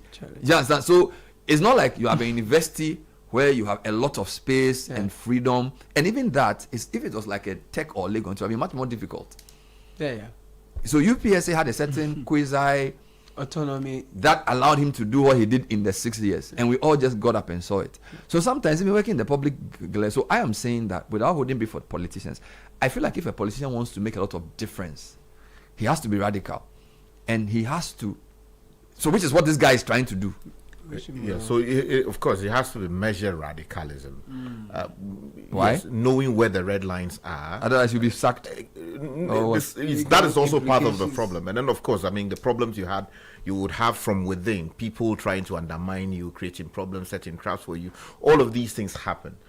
I think the core point is that, first of all, you should know the mandate you are running with. You guys have gone to the people of Ghana and said you wanted A, B, C, D. The president has been elected and he's told you that you are the man to discharge this obligation. So you are running with a certain vision that is consistent with what the people of Ghana say you should go and do. You should do it in a way that actually vindicates that position, while at the same time not forgetting about the fact that there's a need to introduce reforms that will serve the very best interest of the Ghanaian people. Correct. Because look, the truth is that many of the people within the public service, you cannot as a politician touch like that. Yeah. You can't just get up and say, oh, this man... You can't. No. You will not even be able to transfer some of them. Exactly. There's a process you have to go through. So if it is about identifying a winning team from within and running with them, bringing them together to deliver the mandate of the president and, for that matter, the aspirations of the Ghanaian people, you should be able to do that. Now, that also means that where it is a fact that a particular officer of state has misconducted himself by lying to you on a report, you should be prepared to bring that person to face the consequences of his action. And we don't see these things often. We should see it through the process, due process, organized to ensure that, okay, yes, also so and so and so, you wrote a report. This report turned out to be false. Yes. I'm referring you to the director of civil service or whatever, institution that will be responsible. So that people like that can be punished, because for far too long a time, we've seen contractors compromise, report writers, supervisors, many people, and in fact sometimes payments that are not supposed to be made would rather be made. They push them through because a certain note has been written that this work has been finished, when in fact the guy hasn't done the job. Let me read a comment for you. Dear Bernard and team, having listened to the reporter, I'm of the view that the highway authority at the various regions, districts, metropolises are not helping the minister in achieving the results desired. The regional ministers and MPs are also not helping. Some contractors have allowed politicians or politics to take a better place in their line of work. Everyone should be involved in getting the job done. Efo Kwame should fire and reclaim the money given out to them. The contractors are even the contractors are made to put a bond in place. They cash the bond to make up for the payment received. Okay, I think that point is clear. Well, we will see how long this will last. We wanted to speak to the deputy minister for the sector, but we will leave it. I think that a lot of times we look at what doesn't work and we complain. We should also look at what has worked and learn from it. And I keep talking about UPSA because for me, in my living memory, it's one of the few public or quasi-public institutions that has been transformed in a way that most people appreciate. All right, physical evidence, academic standards, infrastructure, whatever. Right, and it's come because of leadership. So I think we cannot excuse leadership. We talk about selfless and ruthless. It's the same type of thing, right? If you go there and just appoint your family members and friends and you give contracts to your cronies, you get it. I mean, you can sponsor adverts in the newspaper that you're a great leader, but after you leave, nobody will remember you. Okay, so I just want to urge leaders that they should forget about the current PR, because now a lot of social media appointees are very interested in PR. So you get people posting on WhatsApp platforms. Fred Jabano is a great leader. Yeah. He's the greatest thing since sliced bread. Yeah, he's doing a great job, but they will mention some place. Then they will forward the story to Fred for some coins. Very important. You should stop those things. Then they'll put an advert, they'll put a story in the newspaper. The transformative leader that Fred Jabano is. Redefining the era. Meanwhile, he hasn't done anything. He hasn't transformed nothing. You get it? A society, we shouldn't accept PR as the measure of who a good leader is. When a leader is good, we see it by looking at the people. So somebody said to look at how good a leader is, look at the people. Don't look at the newspapers. Okay, so let's look at the effect of that minister's job on the people who are supposed to benefit from it. Road. That's the thing. It's not. We are in an era where PR is too much. Too much PR. Content creation online. And your content, they will follow you with their cameras because they have blogs to sell. Yes. So when you even get down from the car, Richard Sky gets down from the car. Yes. Richard Sky scratches his face. Richard Sky has sat on the chair. Richard Sky packaging. You know, even if Alabi didn't do one story about UPSA, delivered. Bro, you can't even argue. And the fact that now he's left too. But the legacy. The institution hasn't collapsed. It's even getting better. Yeah. The people are doing well. The VC, Pro VC came to Citi last week and interviewed the guy. Charlie, he was holding some iPad thing. Charlie, no paper. Wait, they talk English. I said, this guy even older than him. Or even older than 3 years. Supervision means verification, not trusts. Yeah. But I think we supervising to verify. I agree with the texter who said that we need to think about the highway authority and all these guys, because you see, you can only bring change if the team around you also helps. So as we all talk about Alabi, he has some really good people. Oh yeah, I mean, we've had. You get it? He had people with him who worked with him, and of course, some of his job is to find the right person to support him. Building a winning team. The tragedy is that if you're a minister, you may not be able to choose your team. You may have a certain degree of freedom to bring 1 or 2 technical people, but all the directors in the regions, you cannot change them. Yeah, so that's why sometimes you see when you come in like that, first of all you have to stab them of some kind, try and speak to the people about the vision that you have brought, and then also over time try and recruit from within the core you have, people you believe have interests that align with the vision you want to execute. And where appropriate, you can also bring in external sources to provide the necessary support without actually doing value fine. I wish him well. More of those. Transport minister also get out there and check on the buses and other things. We'll come to him one of these days. Let me talk about 2 quick things. We have an interview coming up.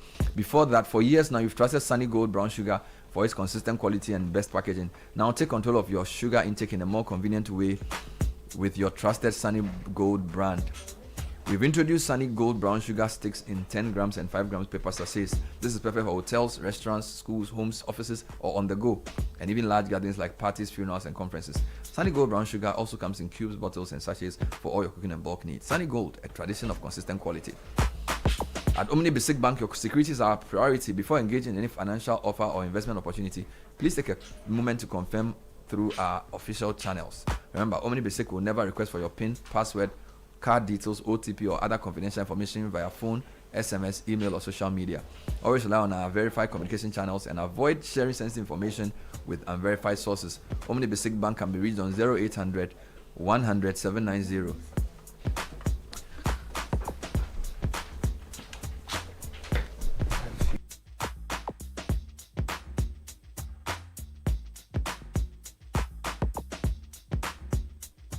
Now, are you ready to lead with sharper thinking, smarter decisions, and greater impact?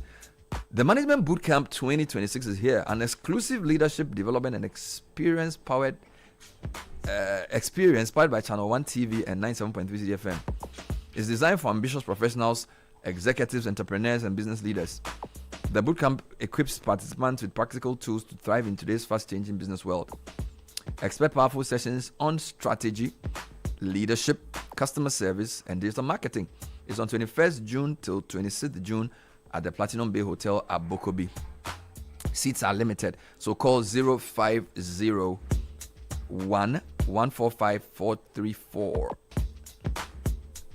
The Management Boot Camp, Shaping Leaders, Transforming Businesses, powered by Channel 1 TV.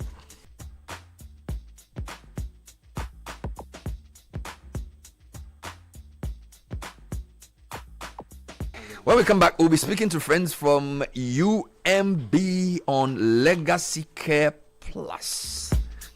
And later on, there's a big energy sustainable B2B expo coming up. We'll tell you more about it. Stay with us. This is the Citi Breakfast Show, the city's biggest conversation. Hello, CEOs. Ghana's foremost business platform marks 10 years of leadership impact. Join the 10th Ghana CEO Summit and Expo on Thursday, 28th May 2026 from 9 a.m. to 5 p.m. at the Kempinski Hotel, Accra. The summit is themed Accelerating Ghana's Economic Transformation, driving bold reforms through leadership, technology, and industrialization. Tagline, From Vision to Action. His Excellency John Dramani Mahama, President of the Republic of Ghana, will attend as special guest of honor and officially launch the CEO Government Compact 2026. Highlights include presidential CEO dialogue, masterclasses, panels, brand expo, CEO profiles, networking, and the Ghana CEO Excellence Gala. Registered now at GhanaCEOSummit.com. Call 054-639-1970 or email info@GhanaCEOSummit.com. Powered by CEO Network Ghana in partnership with Deloitte, PwC, EY, GIPC, SIGA, University of Ghana, Media General, and the Multimedia Group. The 10th Ghana CEO Summit and Expo. A decade of leadership impact. T&Cs apply. Your attention, please. Flight C8 has been delayed. Again. Madam, can you please point me to the water fountain? And please watch my back and phone whilst I'm gone. You can be a traveler with infinite worries. Hello, Mr. Anand. Your lounge access is ready and your seat is warm. Or you can be a traveler with infinite privileges. Champagne, sir? We're reaching all the drink. Choose EcoBank's infinite privileges with an EcoBank Visa Infinite card. Access airport lounges worldwide, fast-track services, best-in-class daily limits, and enjoy other exclusive travel and lifestyle benefits. Infinite privileges await. EcoBank, the Pan-African Bank.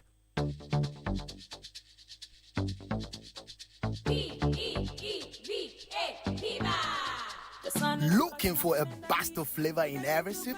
Discover the refreshing taste of Piva beverages. Enjoy the classic Piva Cola flavor, perfect fit anytime. How about a fruity adventure? Try our delightful Piva orange fruit drink packed with recognized citrus flavor. Craving something exotic? Our Piva cocktail fruit drink brings the tropics to you. For a sweet and juicy treat, grab our grapefruit drink and don't miss out on the refreshing Piva Tangerine fruit drink, bursting with tangerine flavor. Piva Cola, Piva Orange, Piva Cocktail, Piva Grape, Piva Tangy.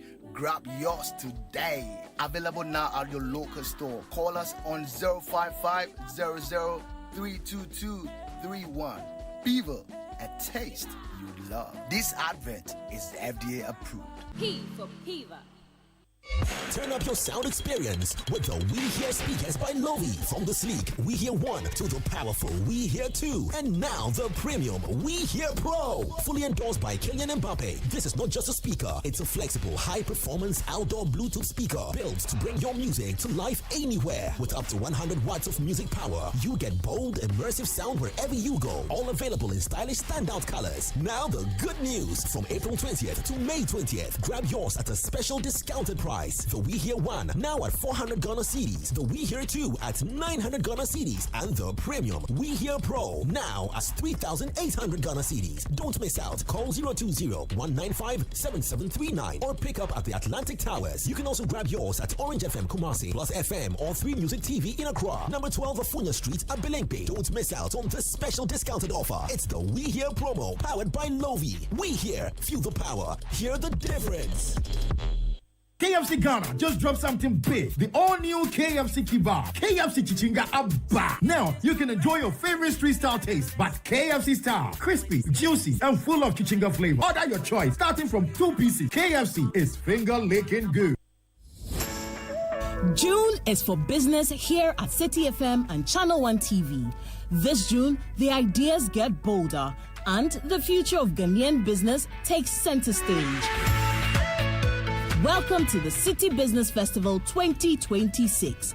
For the entire month of June, 97.3 Citi FM and Channel 1 TV bring together the thinkers, builders, innovators, and dreamers shaping the future of enterprise in Ghana. From powerful business fora that spark meaningful conversations to insightful on-air discussions with industry leaders and change makers, to stories of resilience, innovation, and ambition from Ghanaian entrepreneurs. This is more than a festival. It is a movement of ideas, strategy, and impact. Whether you're starting small, scaling big, or simply dreaming of your next breakthrough, the Citi Business Festival is your platform to learn, connect, and grow.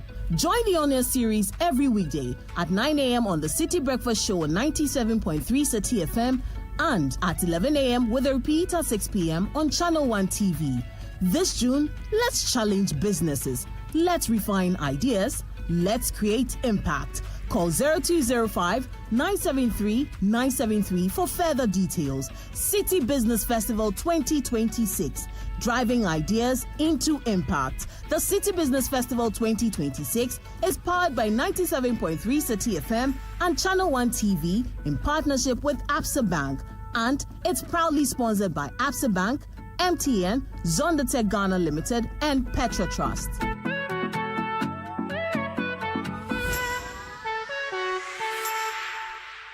This is the Citi Breakfast Show, the city's biggest conversation. 24 minutes past 9. We're still here on the Citi Breakfast Show.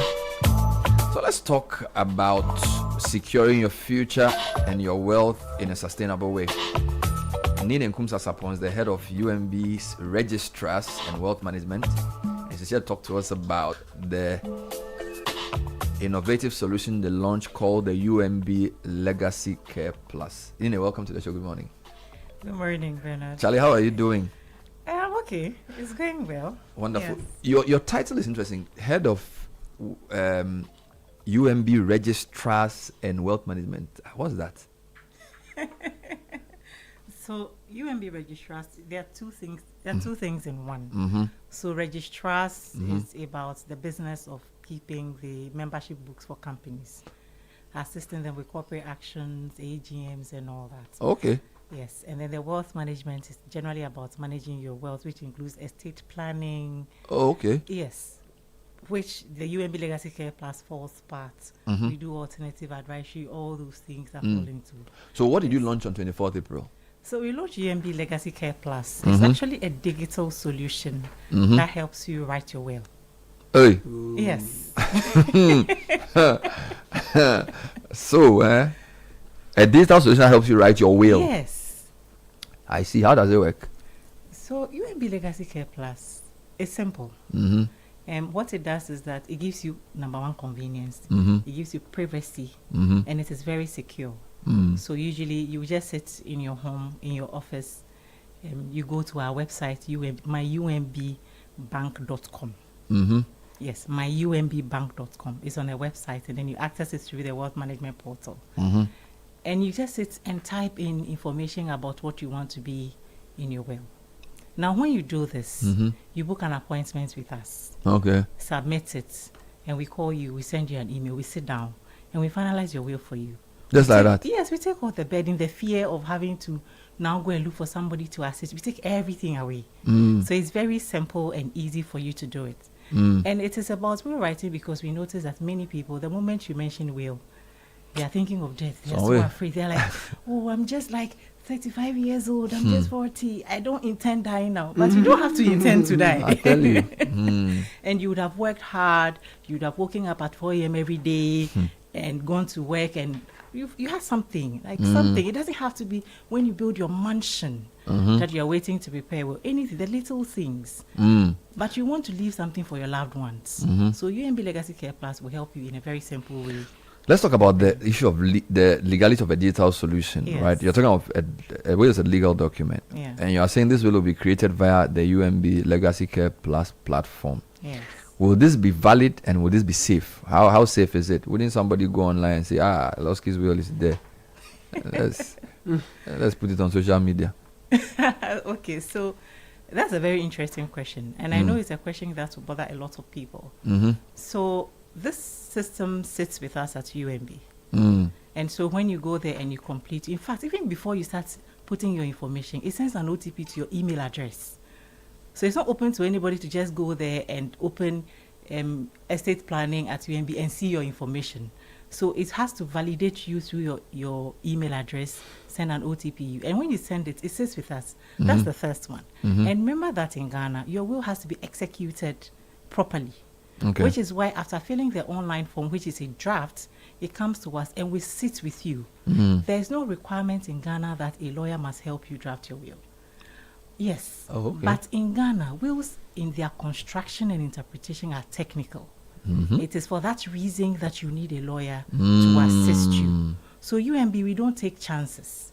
We'll let lawyers sit with you who understand how you're supposed to execute your will and guide you through the process. Yes. So I was going to ask what makes it becomes very legal. I was going to ask what makes your solution different from going to a lawyer traditionally, but you seem to have answered that in a way. But you're a lawyer yourself, aren't you? Yes, I am. But you are not using that to convince us. You are just saying that the legal thing will be done. Yes. So when I do the will, is that done? Can I update it? Yes. Maybe I've changed my mind. So it's annoying me. so I want to change. So I will behave and intimate you with you. But you with you. At once. Can I update my will after creating one?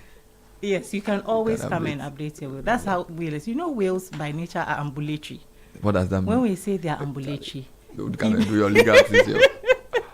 They are ambulatory. Ambulatory. Yes.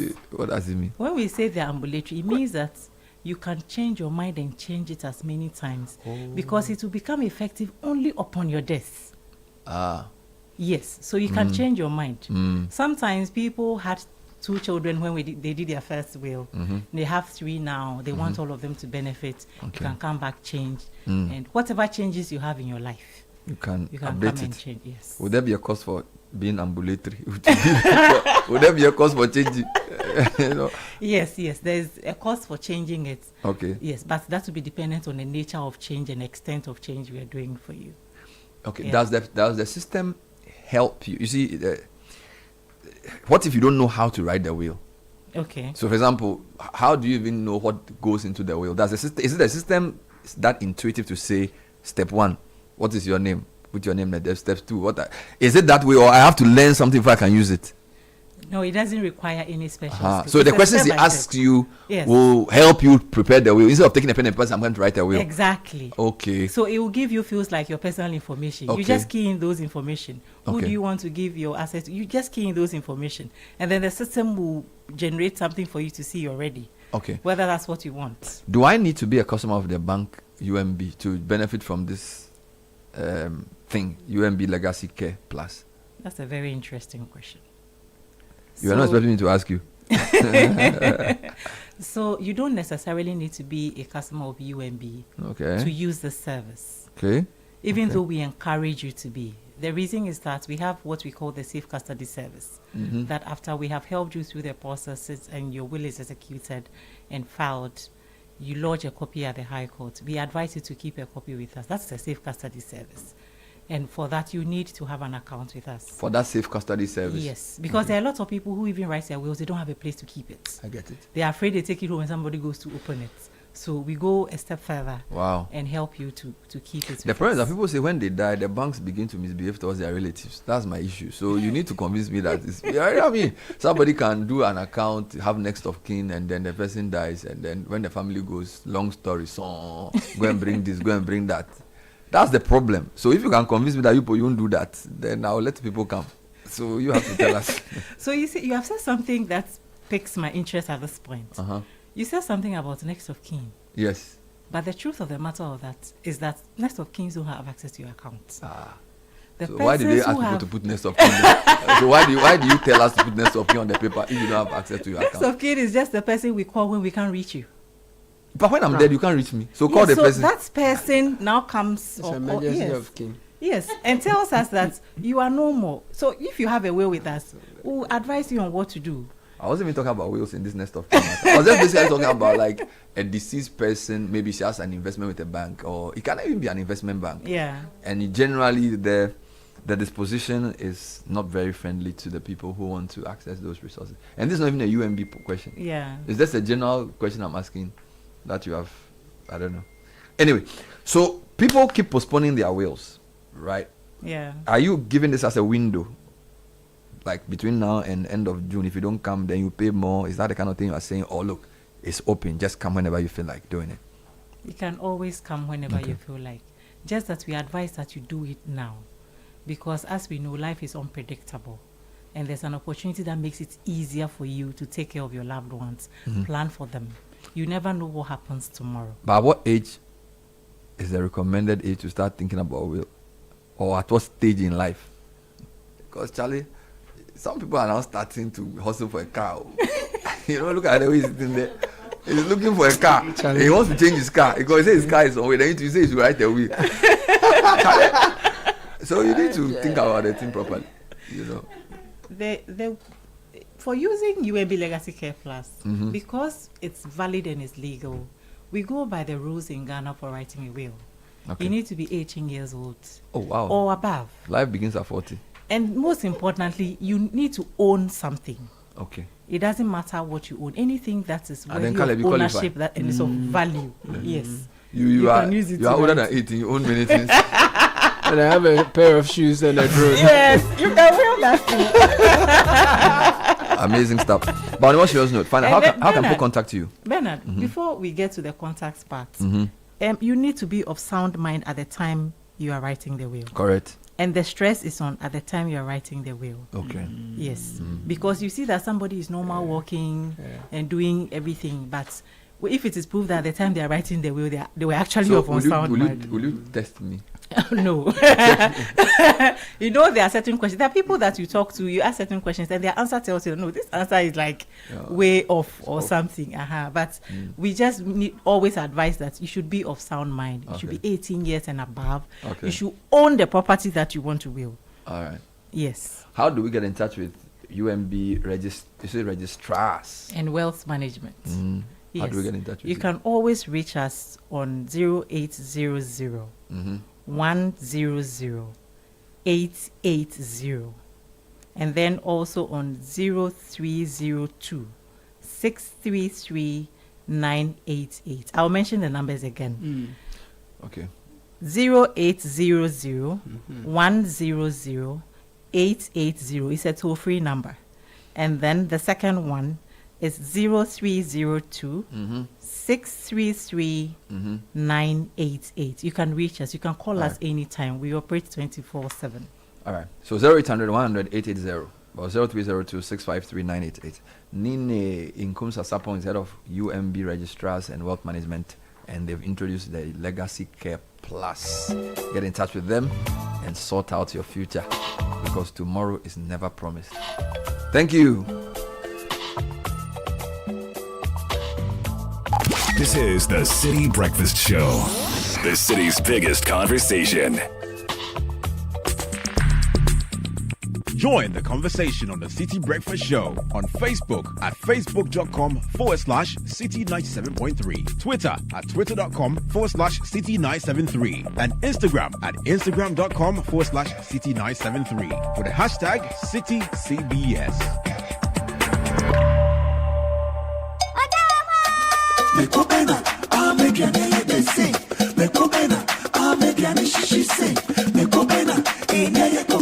Sakofa pepe powder me kwa ujawu me shishi. Sakofa pepe powder me kwa ujawu me shishi. Sakofa pepe powder me kwa ujawu me shishi. Sakofa pepe powder me kwa ujawu me shishi. Me kwa ujawu me shishi. Me kwa ujawu me shishi. Me kwa ujawu me shishi. Me kwa ujawu me shishi. Shishi wrong. Shishi wrong.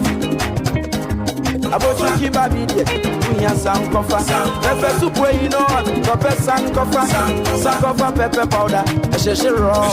Sankofa pepe powder, me kwa ujawu me shishi. Sankofa pepe powder, me kwa ujawu me shishi. Me kwa ujawu me shishi. Me kwa ujawu me shishi. Me kwa ujawu me shishi. Me kwa ujawu. Sankofa pepe powder. FDA Aji Ejadi Nkrato Yatum.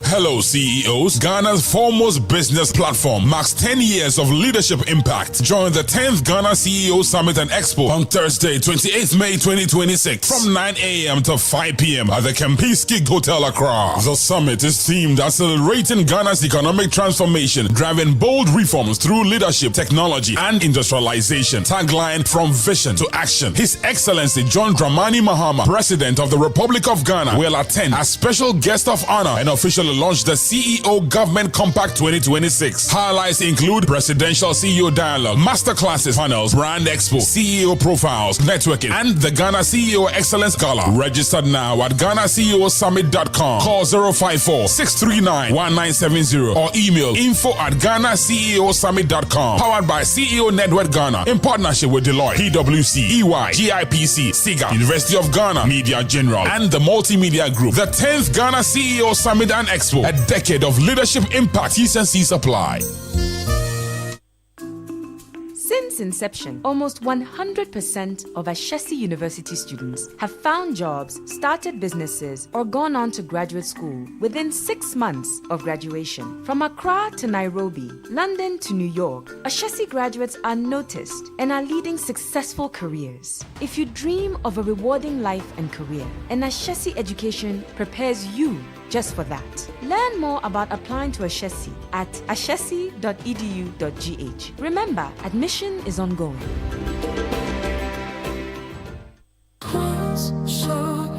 Protect yourself from germs and bacteria with confidence. Cleanse hand soap effectively kills 99.9% of germs with every use. Perfect for all your hand washing moments throughout the day. Available in a variety of variants and delightful flavors. Choose Cleanse for yourself, your family, and friends. Make Cleanse your daily essential. The GC brand. It's all about you. This advert is FDA approved. Ready to lead beyond limits? Ready to think sharper, decide smarter, and lead with greater impact? Welcome to the Management Bootcamp 2026, an exclusive executive development experience from Channel 1 TV and 97.3 Citi FM. The bootcamp is designed for ambitious professionals, executives, entrepreneurs, and business leaders who are ready to elevate their leadership capacity and thrive in today's fast-changing business environment. Gain practical insights from top industry experts in strategy, leadership, customer service, and digital marketing. The date is Sunday, 21st June to Friday, 26th June 2026. The venue is the Platinum Bay Hotel at Abokobi. To register, call 0501 145 434. Seats are limited. Secure your place today and take the next bold step in your leadership journey. Management Bootcamp 2026, shaping leaders, transforming businesses. The Management Bootcamp 2026 is powered by Channel 1 TV with support from 97.3 Citi FM.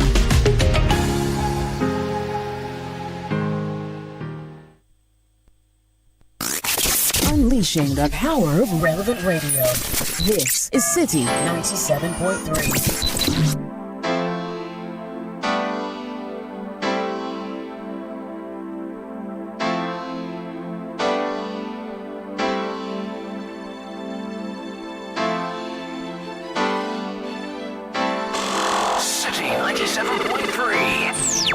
Kakra.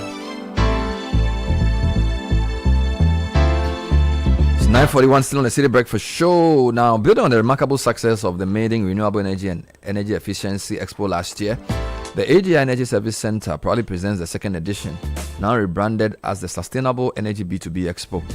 Now, this year's Expo will continue its mission of fostering business linkages, promote clean energy investments, and accelerate Ghana's sustainable industrial transformation.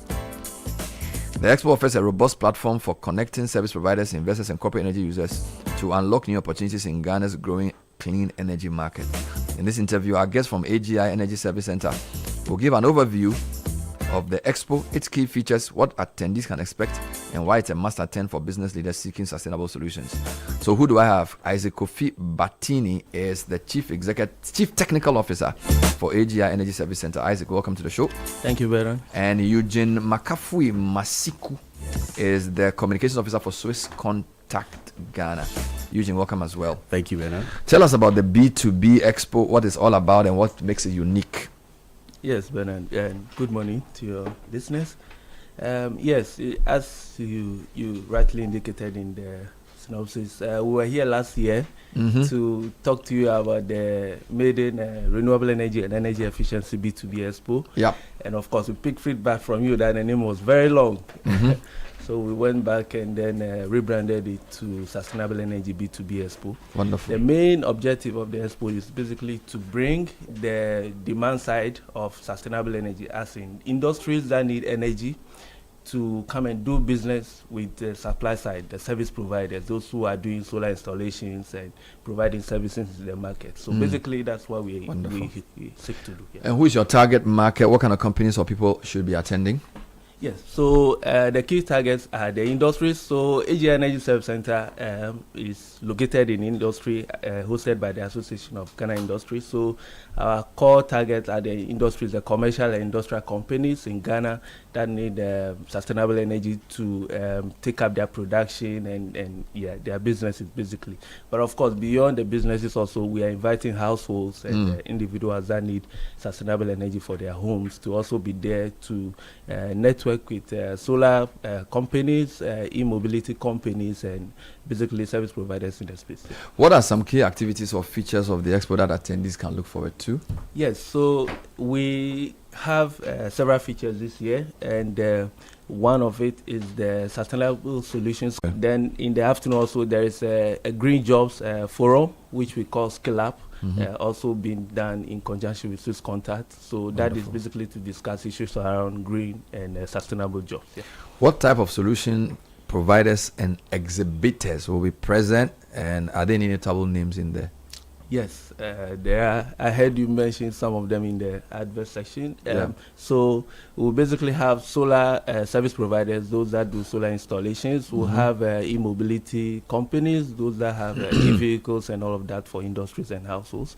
We also have consulting firms that provide energy efficiency services and support to industries for them to reduce on their energy costs. Notable names, if I'm permitted to mention, include Translight, Dutch & Co, Tino Solutions, I'm sure you know them, and a few others. Yeah. Amazing. Yeah.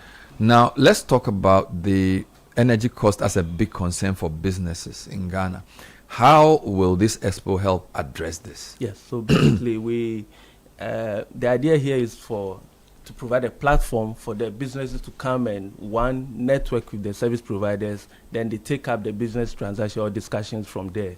So it's basically a platform for business to business connections. The idea here is that we at the AGI Energy Service Center, we promote sustainable energy as a present and future of energy in Ghana. So we want to provide this platform for these service providers to come and basically take up the services of the industries. Yeah.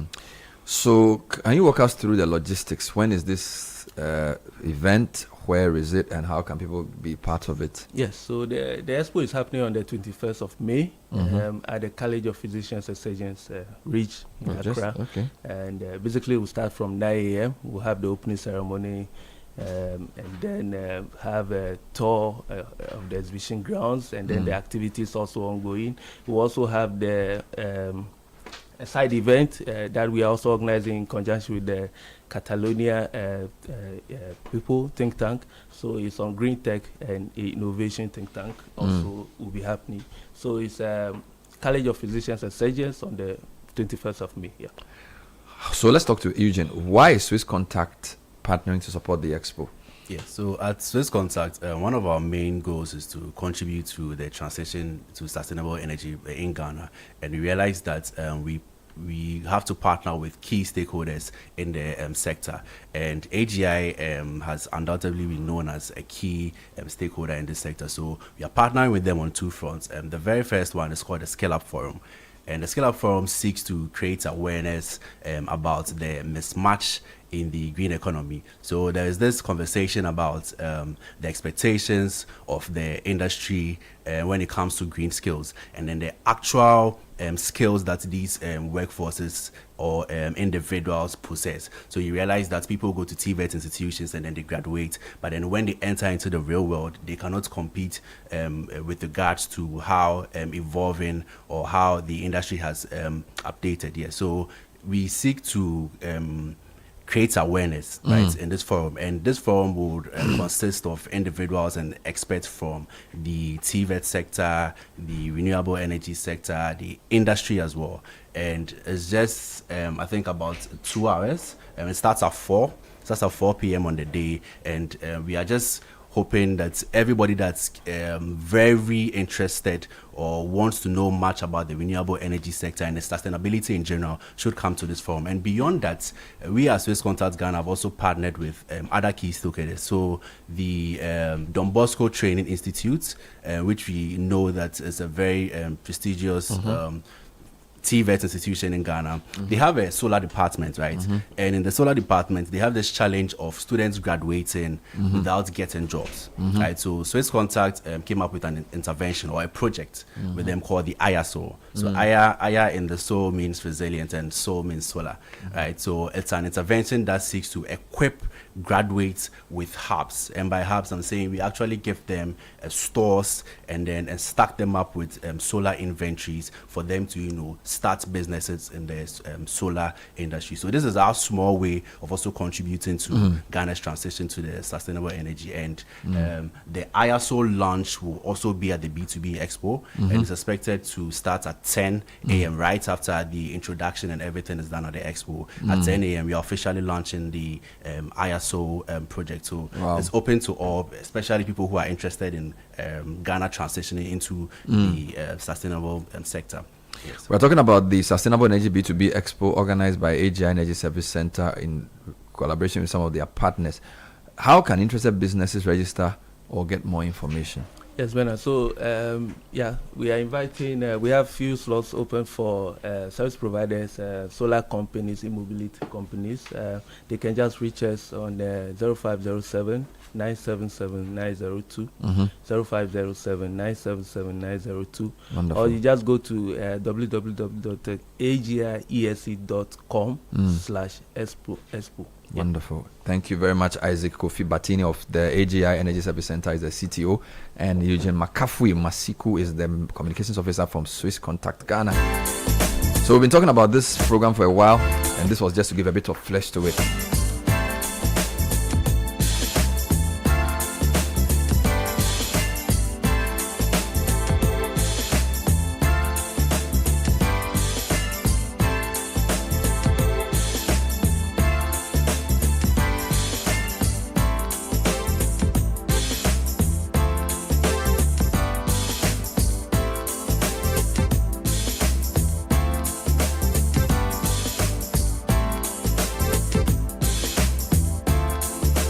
And well, we are told if you're looking for a best of flavor in every sip, discover the refreshing taste of Piva beverages. We have Piva Cola, Orange Cocktail, Grape, and Tangy. Grab yours today. It's available at a local store near you. Call 0550-032-231 for more. Piva beverages, a taste you will love.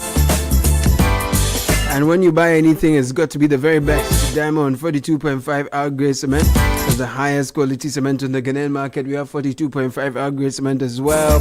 Great value for everyone. Good for your pocket. You deserve the very best. Make us your number one building choice for your building needs.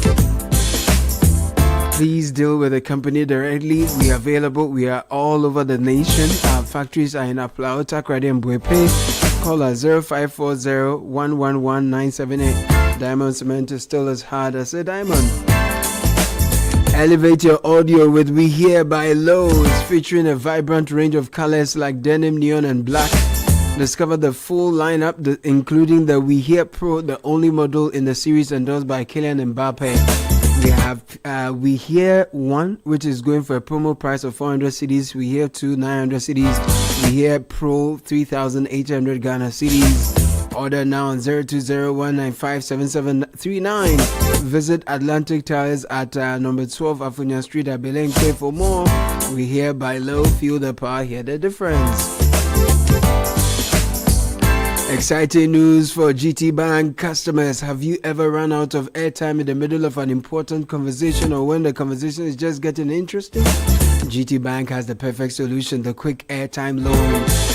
Quick Airtime is GT Bank's convenient airtime advance service that keeps you connected anytime, anywhere. Simply dial star 737 star 24/7 hash and get up to 30 Ghana cedis instant airtime credit to your mobile phone at a fee of 3%. No delay, no stress, and you have up to 7 days to repay. Call toll free 0800 124 000. GT Bank Quick Airtime. Stay connected any day, anytime. Academic Citi University, in partnership with African Engineering Council, Ghana Institution of Engineering, and the Ministry of Environment, Science and Technology and Innovation, invite engineers, innovators, students to come collaborate for Engineering Education Advancement Africa Summit 2026. It's happening from the 20th to the 23rd, Academic City Campus, Hacho. Under the theme Engineering Education for a Sustainable Future in Emerging Economies, we will focus on aligning education with industry needs, will strengthen academia and industry collaboration, and equip young Africans with practical future-ready skills. Our distinguished speakers include Engineer Professor Elsie Efako from University of Ghana, Professor Cedric A.K. Colmy, University of Cincinnati, and Professor Fred Magbagonlori, President of Academic City University, among many others. It's a unique platform as bringing together industry leaders, policymakers, academics, innovators, all in a bid to shape the future of engineering education in Africa. To register, call 0209 389 468. Visit acity.edu.gh. Don't just watch the future happen, be part of building it.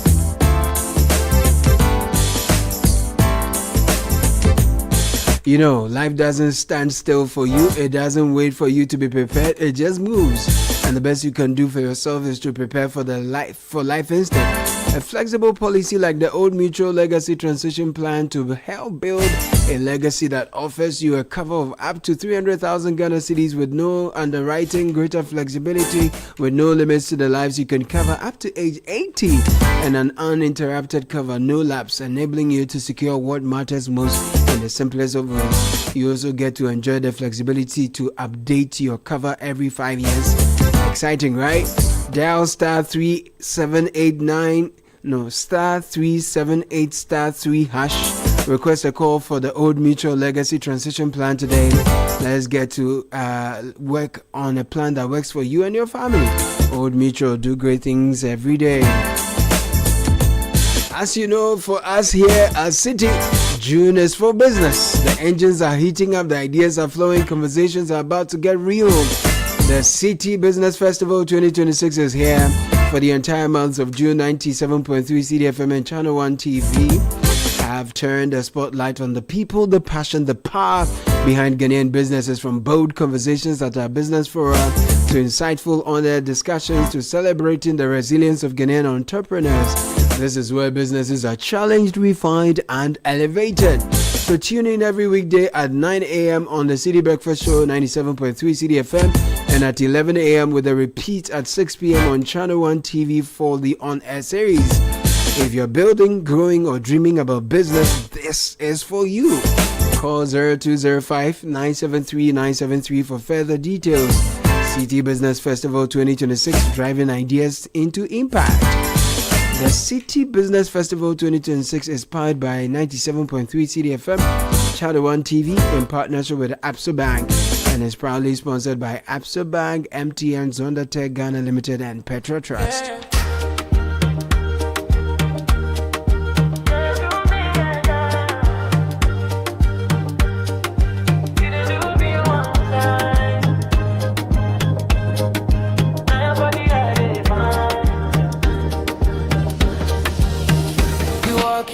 Slow motion, go down, click, go lotion, sponsor my big motion. my job. And kindly help me wish my dad a happy birthday, Mr. Emmanuel Koku. Thank you for being our protector. We are truly grateful for all you do and all you are. Adam and Kafui Koku are sending this to their dad. That's my birthday. Make I see your face. You dey bust my mind again. And a very blessed morning going out to Asabia, Papa, Nanaya, Ekia, Kwesi, Felicia, Abigail, Akosia, Vanessa, and Alfred. And from your dad, Nana Bonsu Prempe. I said, now you they do, so you put close, whisper slow, show me how the rhythm go. We move left, right, same time.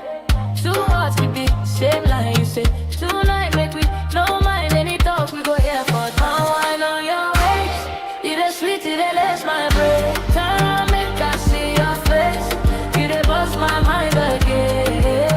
You the do me every step now. Alright, so special one to Obrimpon Nana Edubon Suejekum Prempe Tafo Hine of Achimwoso.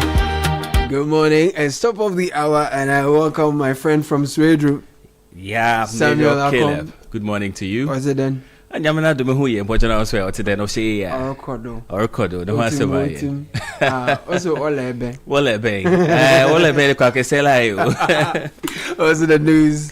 Coming up in news at 10, Labour Commission to meet